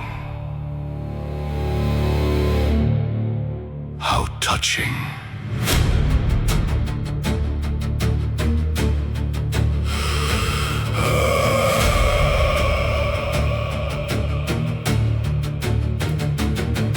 Lloyd Garmadon, still standing tall, still carrying the weight of every fall. You know me well, you have faced me before, yet you gather these strangers outside your door. You speak of worlds that should never meet, of enemies who now refuse to retreat. You call it understanding, you call it peace. You do not understand what you have unleashed.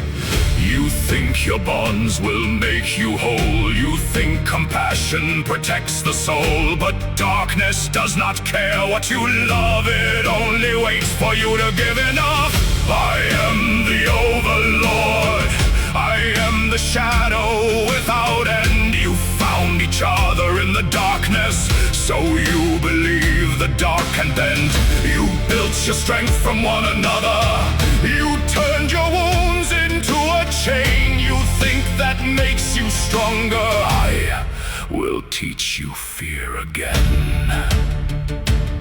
And then there is you, ancient star, Aravos, who knows exactly what you are. You looked into darkness and called it your own, claiming you understand what I have known. You speak as though darkness can learn to feel. You think knowing my mind will reveal some weakness hidden beneath my command. But you are not darkness. You are a man. You carry your grief, you carry your past. You learn that the strongest chains are the ones we choose to cast. You believe that makes you different from me. Perhaps that is why you fail to see. I do not need grief, I do not need love. I am what remains when those things are gone. You gathered your people, you taught them to stand. You think their devotion will strengthen your hand, but every bond creates something I can break. Every heart gives me another weakness to take. I am the Overlord, the darkness beneath your world. You built your hope from broken pieces. I will watch those pieces fall. Let Thor stand beside Loki. Let brother stand beside brother. Let Lloyd defend his father. Let them all believe in one another. You call that strength?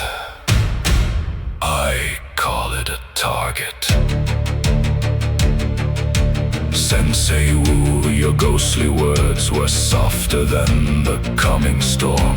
You told them they were ready, you told them they had transformed. Perhaps you truly believed it, perhaps you saw something I could not. But teachers leave their students, darkness does not. You think you have learned what I cannot understand. You think love makes you dangerous, perhaps. But I have watched civilizations build themselves around hope. I have watched them kneel, I have watched them burn.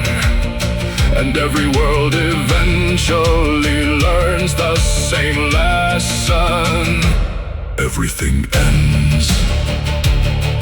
So come, little heroes, come show me what you have become. Bring your brothers, bring your fathers, bring every world you have brought as one. Bring your wisdom, bring your faith, bring every lesson you have learned. You will discover that understanding darkness does not mean darkness will understand you. I am the Overlord, ancient shadow, endless night. You have gathered all your courage, now bring it into the fight. You believe your bonds will save you, you believe your hearts are strong. Then come and prove it, come, prove me wrong. But something is changing. The world is gone, the battlefield disappears. Another realm, another sky, another darkness, not mine. Something older waits here, something powerful, something familiar. I walk through this foreign realm and feel another presence near. A throne of ancient power, a voice that carries no fear. So this is where I have arrived. Interesting, perhaps the worlds have more darkness than I expected. A figure approaches, proud, ancient, powerful. He looks upon me and does not retreat. You are not of this realm, no.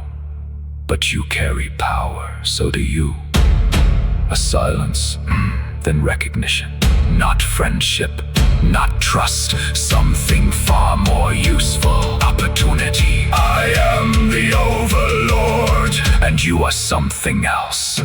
Another ancient power, another ruler of the dark. Perhaps alone we would eventually fall. Together we might conquer worlds. Mundus, the Overlord, you seek this world's destruction. I seek every world. A pause, then a smile, then perhaps we should work together.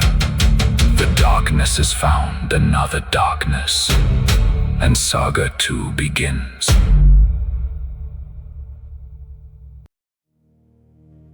You speak as though you know me. You speak as though centuries have made you wise. But before you speak of what I am,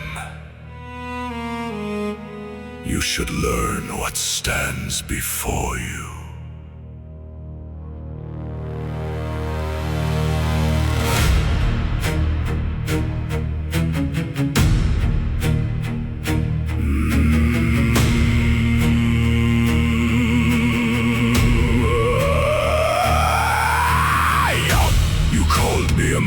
A man, do you truly know so little?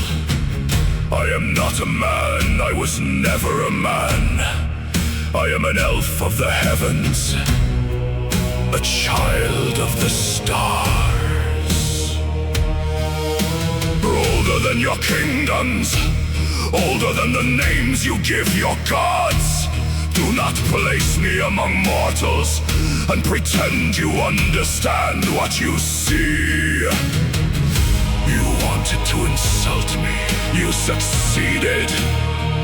Not because you called me weak, because you called me human. I am not your darkness. I am not what you believe. I have walked through centuries that would have brought you to your knees. You call yourself eternal. You call yourself the night.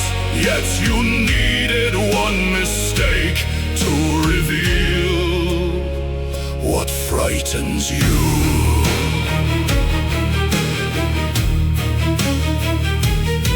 You call their bonds weaknesses. Brothers who fight then choose one another again. You see a father and son and think you see a chain. You see grief and call it weakness. You see love and call it pain. But you misunderstand them, and you misunderstand me. You think I do not know what love can cost. You think I have not lost. You think grief made me weak. You think loss made me fragile. You think love gives you something to destroy. You are wrong. I have known the darkness. I have walked beneath it. I have watched kingdoms rise and disappear beneath the stars. Do not mistake my anger for desperation. I am angry because you are wrong, and I have grown tired of listening to you speak. You saw restraint and called it weakness. You saw compassion and assumed I had forgotten what I was capable of. I have not forgotten. I simply learned that power without purpose is nothing but hunger. You speak of Lloyd as though you understand him. You do not. You see his father, his friends, his brothers, and think you see weaknesses waiting to break. But you never understood the simplest thing. They choose one another.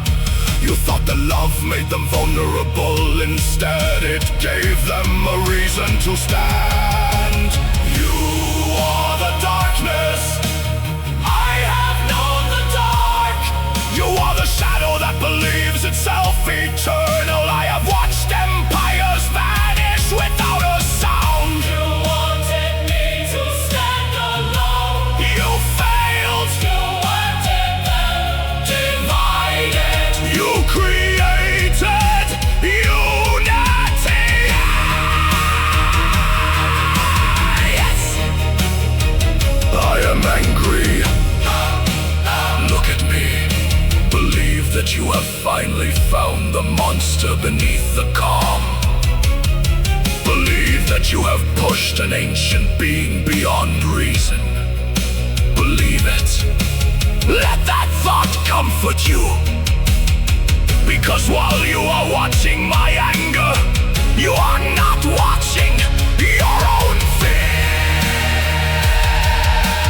You came here believing you were the ancient darkness. You expected us to kneel, but you spent this entire battle explaining yourself to me. You told me what you are. You told me what you believe. You told me exactly how you think. And now, I know you!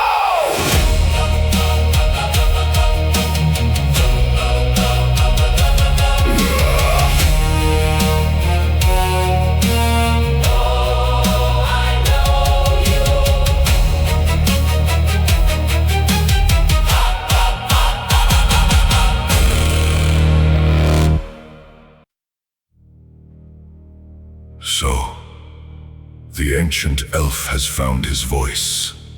How fascinating. He believes his anger frightened me. Perhaps it did. But fear and retreat are not the same thing.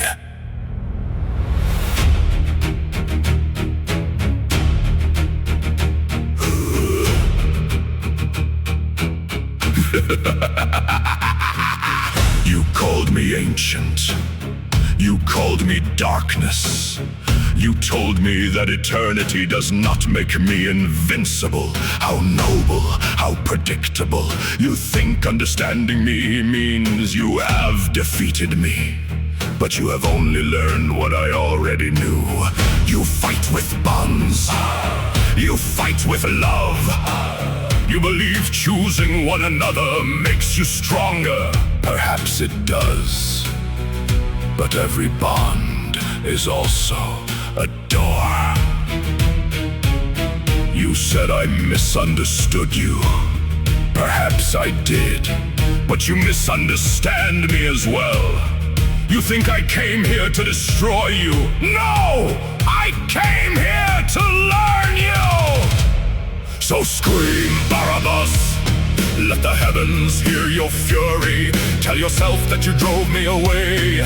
Tell yourself that I was afraid. I will remember every word you said, every weakness you revealed, every name you placed beside your own. You wanted me to understand your strength. Now I understand where to strike. You are not a man. I heard you. You are an elf of the heavens, an ancient being who refuses to be reduced to mortal terms. How proud you sounded, how certain, but pride is still pride, no matter how many stars surround it. You believe your past makes you dangerous. You believe your restraint makes you different. Perhaps you are right, but restraint can be broken, and even ancient creatures can be pushed too far. You think my retreat means weakness. It does not.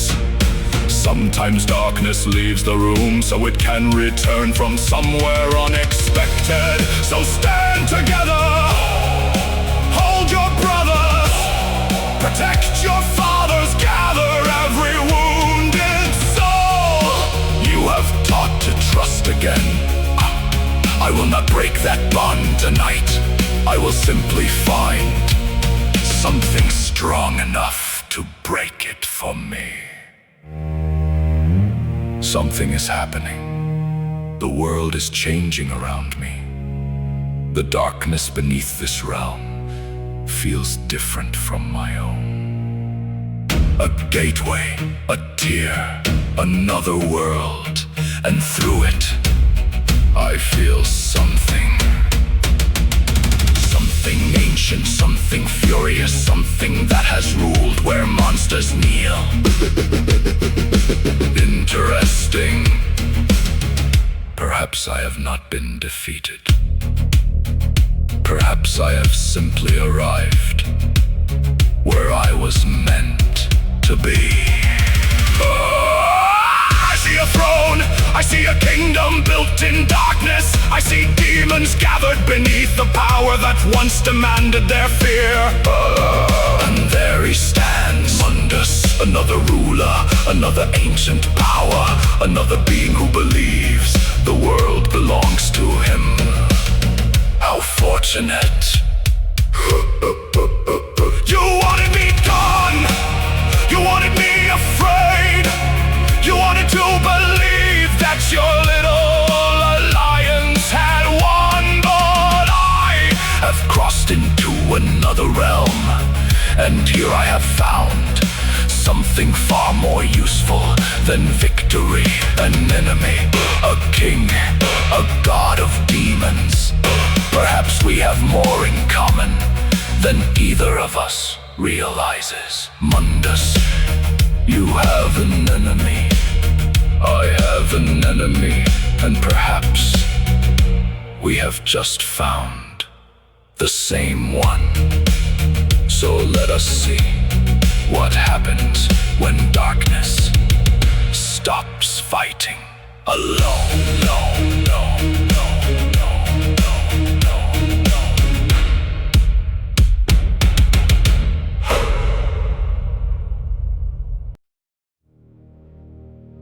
That was your mistake.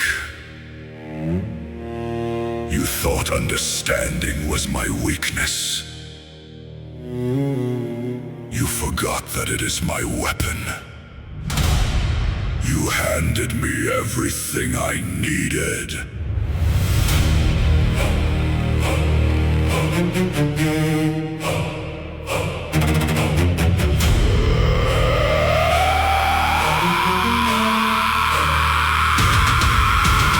You are not eternal. You are ancient. There is a difference. You are not inevitable. You are powerful. There is a difference. And you are not beyond defeat. You are simply terrified of discovering that you can lose. Now I can see it.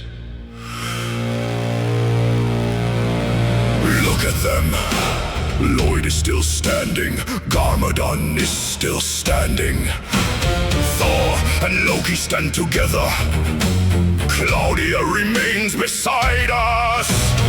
Ezran has not abandoned us. Every one of them has heard you call them weak, yet none of them left. Do you understand now? This is what you failed to comprehend. You thought I would become the monster you recognize. You wanted me to prove that darkness always wins. So look carefully. I am angry. I am grieving. I am capable Of destruction. and I am still choosing. I can be angry and still choose. I can grieve and still stand. I can love and still destroy. What threatens those who stand beside me?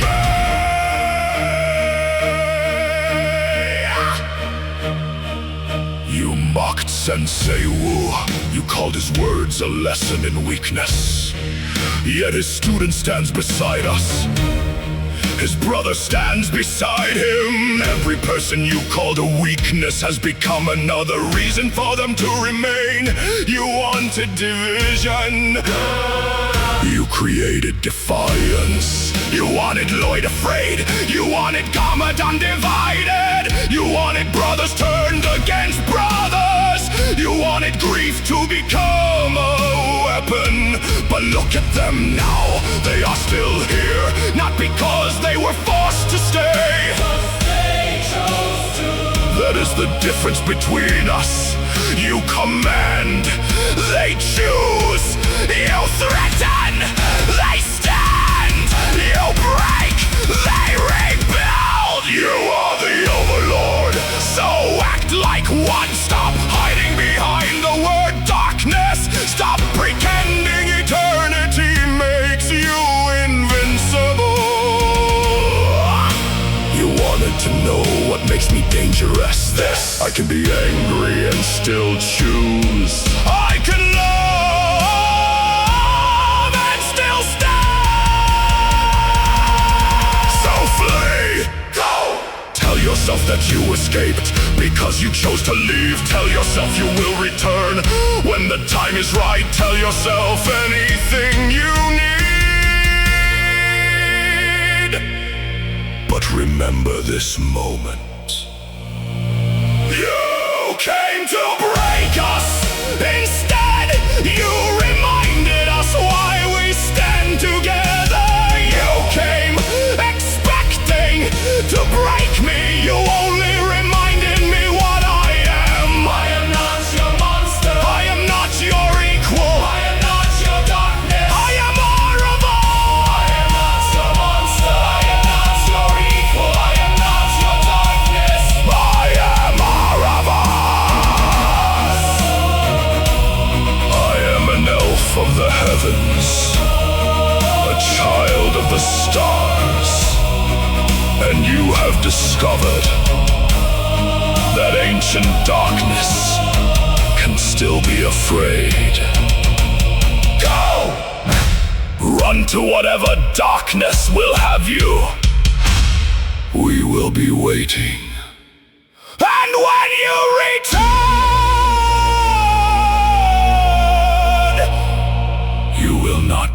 placing me alone.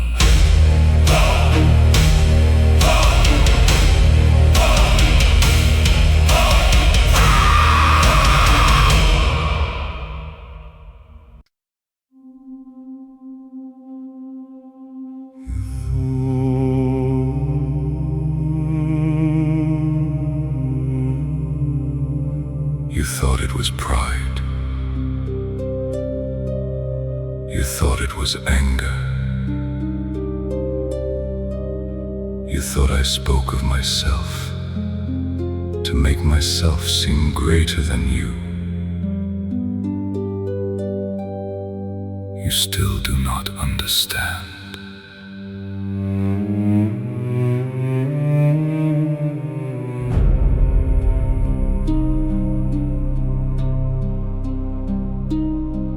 I told you I was ancient. I did not ask you to believe me. When I told you I was celestial, I did not ask you to kneel. When I told you I was an elf, I was not reaching for a title. I was correcting you. You heard arrogance in my voice. You heard a creature defending his ego. But I have no need to pretend that I am something greater than I am. The stars were not a metaphor. The heavens were not a story. They were my home, and I remember them.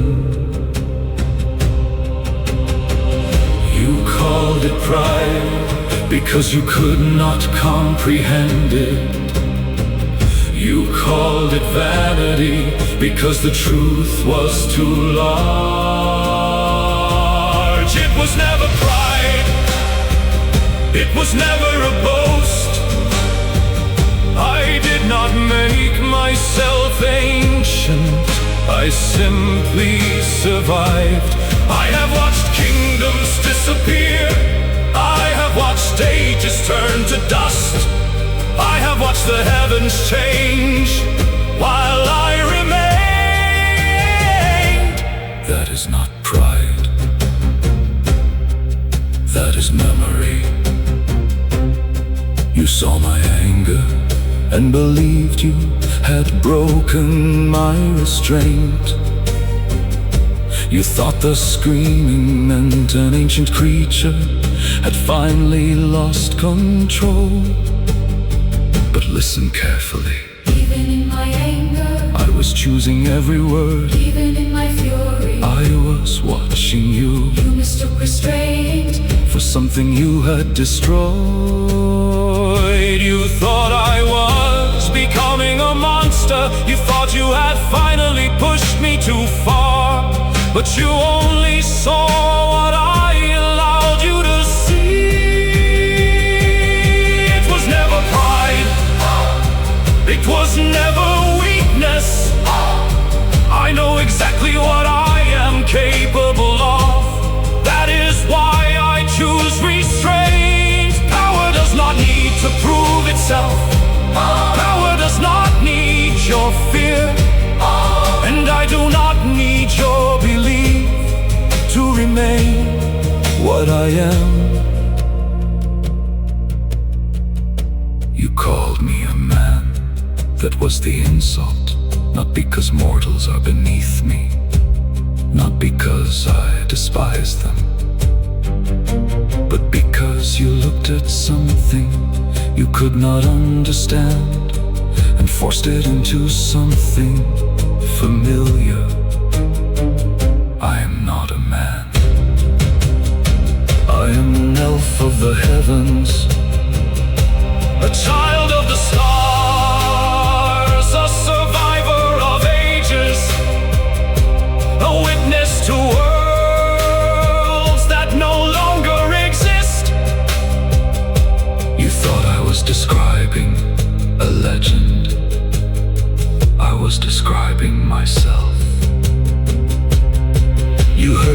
of Lloyd, of Garmadon, of brothers, of fathers, of those who chose to stand together. You thought I was defending weakness. No, I was showing you what you failed to understand. That bonds are not chains. They are choices. Choices are what you cannot control.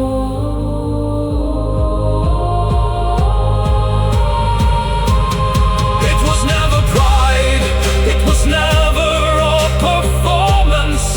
I did not pretend to be ancient, I did not pretend to be powerful. I told you the truth, you simply could not recognize it. I am Maravos, an elf of the heavens, a child of the stars, and now you know. So remember what you heard, remember what you saw. Not the anger, not the screams. Remember what remained when the anger was gone. I was still standing, and I was still choosing.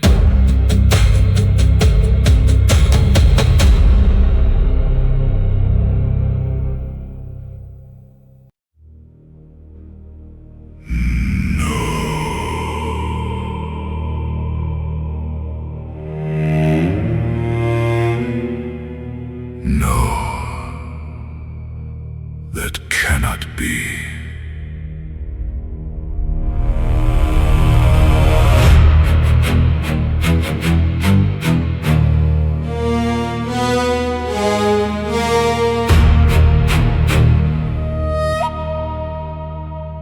I thought I knew you. I thought your words were vanity.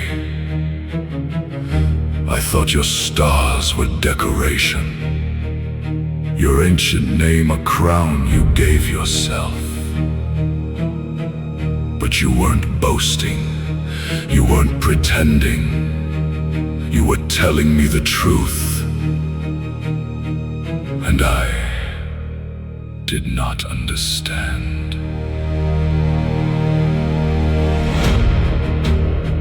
You said you remembered worlds that no longer exist. You spoke of ages as though they were yesterday. I thought you were exaggerating. I thought you needed me to believe you were greater than you were, but you never needed my belief. You simply were. The heavens were your home, the stars were your memory, the ages were your history, and I called it pride. I was wrong. You are not a man, you are not a king pretending to be a god. You are not some ancient creature clinging to a forgotten legend. You are something I cannot comprehend. And for the first time, I am afraid.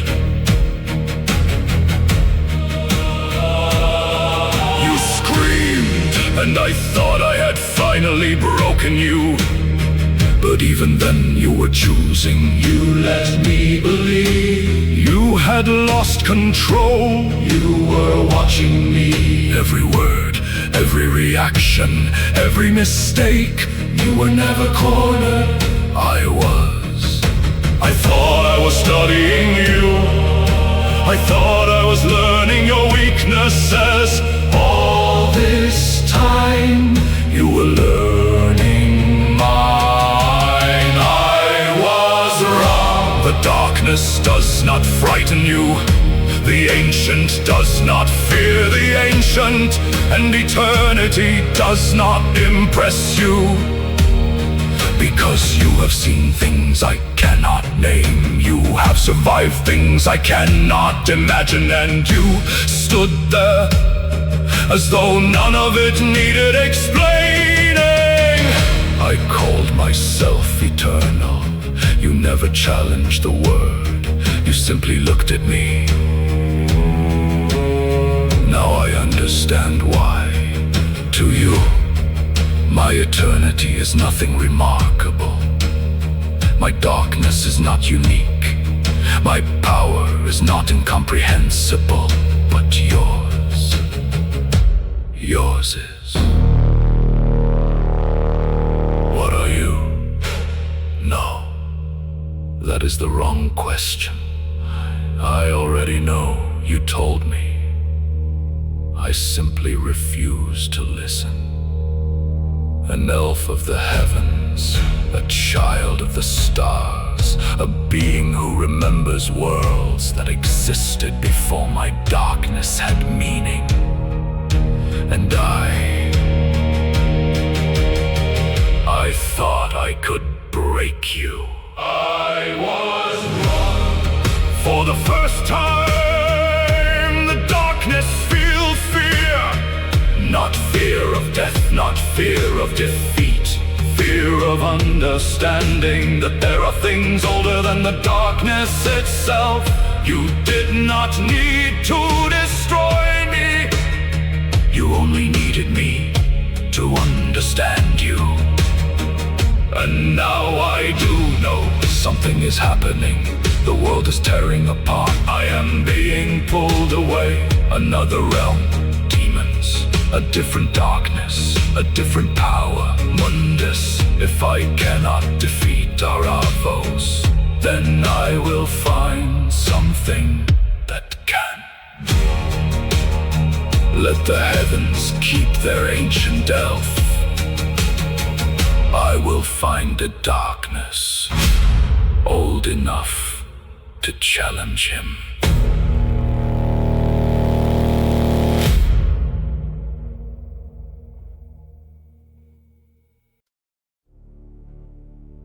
Who dares enter my realm? What darkness crosses my domain? You carry the scent of another world. You carry the wounds of another war. And yet, you are not afraid.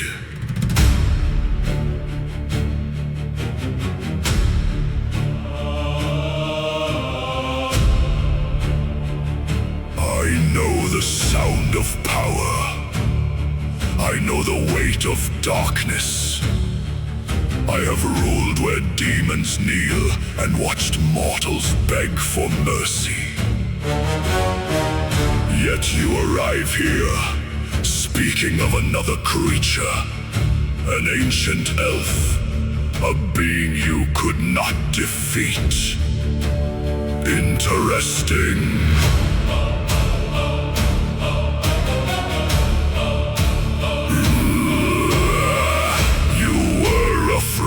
Of him. I can hear it in your voice. You crossed worlds to escape him, then came here seeking something greater. You thought your darkness was eternal. Now you search for mine.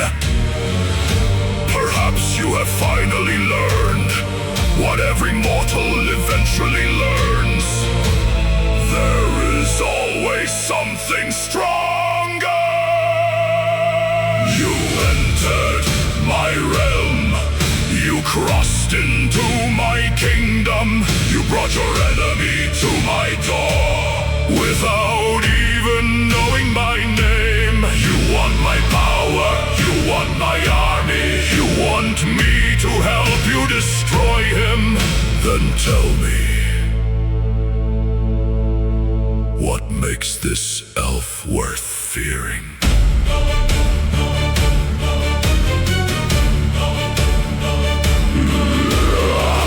Speak of stars, of ancient heavens, of power beyond your understanding. I have heard such stories before. Every god believes himself eternal until something stronger arrives. Perhaps this Aravos is no different. Or perhaps finally found something worthy of my attention. You say he stands beside warriors, brothers, fathers, children, mortals who believe their bonds can withstand the darkness. Then let them come. I have no interest in their love. I have no interest in their lessons. I want their world. And if this ancient elf truly stands between us, then he will discover that another darkness has entered the game. You entered my realm, now you stand before me. You came here searching for salvation and found another king. You wanted an ally, you found a conqueror. You wanted my strength, you will have it. But understand this, I do not serve you. We will stand together only until your enemy falls. Then we will see which darkness remains. Bring me Aravos. Let the heavens tremble, and let this new world learn the name Mundus.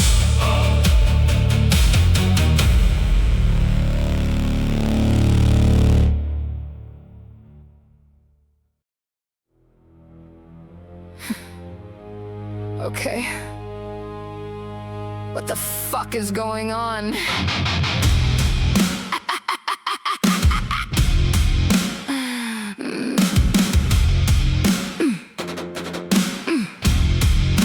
First I hear some ancient bastard screaming through a hole in reality, talking about stars and heavens, calling himself an elf like that's normal. Then some other voice answers him, and suddenly the whole damn place shakes. I don't know who either of them are, but I'm guessing neither one is human.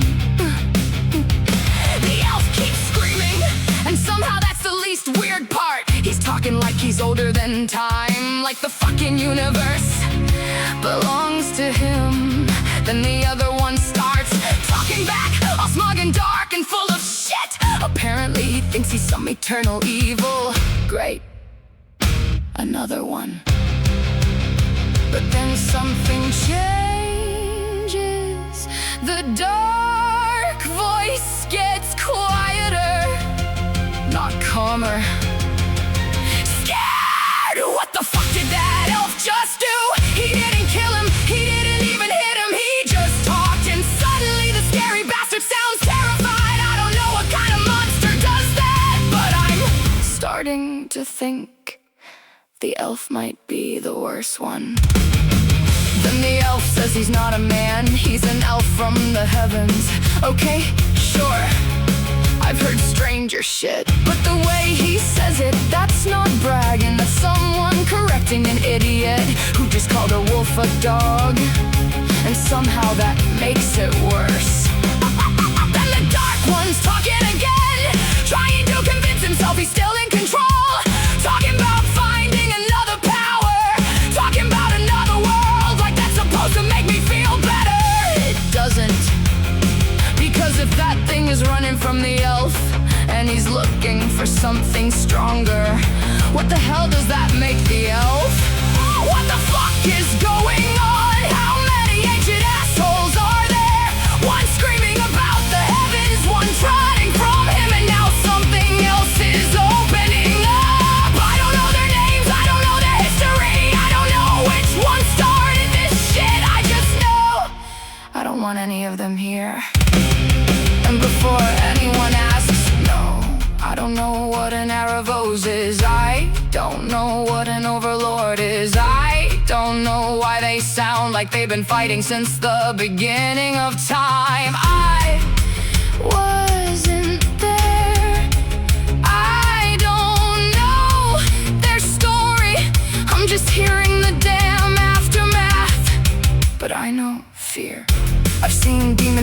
tried before. I've watched monsters realize they picked the wrong fight. That wasn't ordinary fear. That was the kind that makes something ancient start looking for somewhere else to hide. So what the fuck did you provoke? What the fuck did you wake up? Because if that elf really is what he says he is, then the thing running from him might actually have good reason. But now it's coming here. Fantastic. Just what we needed. I don't know who's good, I don't know who's evil, I don't know who's supposed to win. But if the ancient darkness is scared of the ancient elf, I'm keeping my gun loaded. Because whatever happens next, I'm sure as hell not standing unarmed.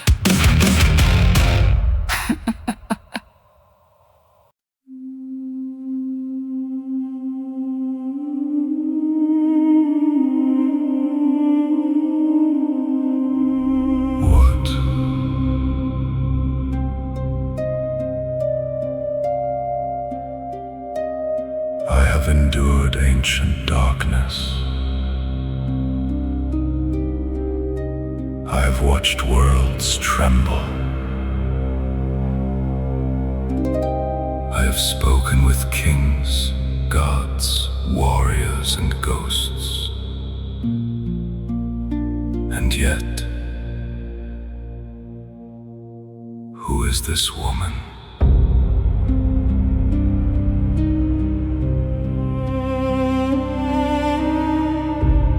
She has been shouting for several minutes. She has insulted nearly everyone. She appears to be carrying a weapon, and somehow she is not afraid. Lloyd, you know her?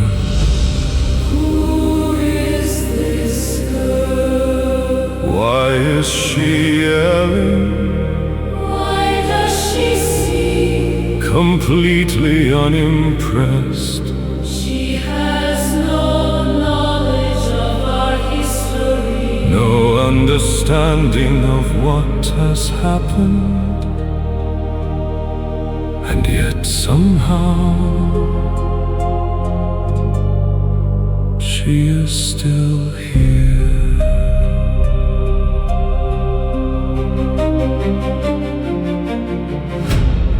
She called me an ancient bastard.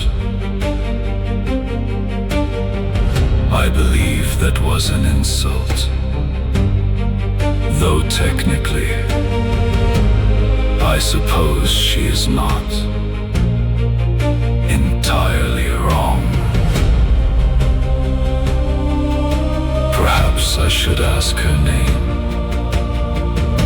Perhaps I should first make certain she isn't trying to kill me. Who is this girl? And why does she sound As though she has been fighting demons. for most of her life?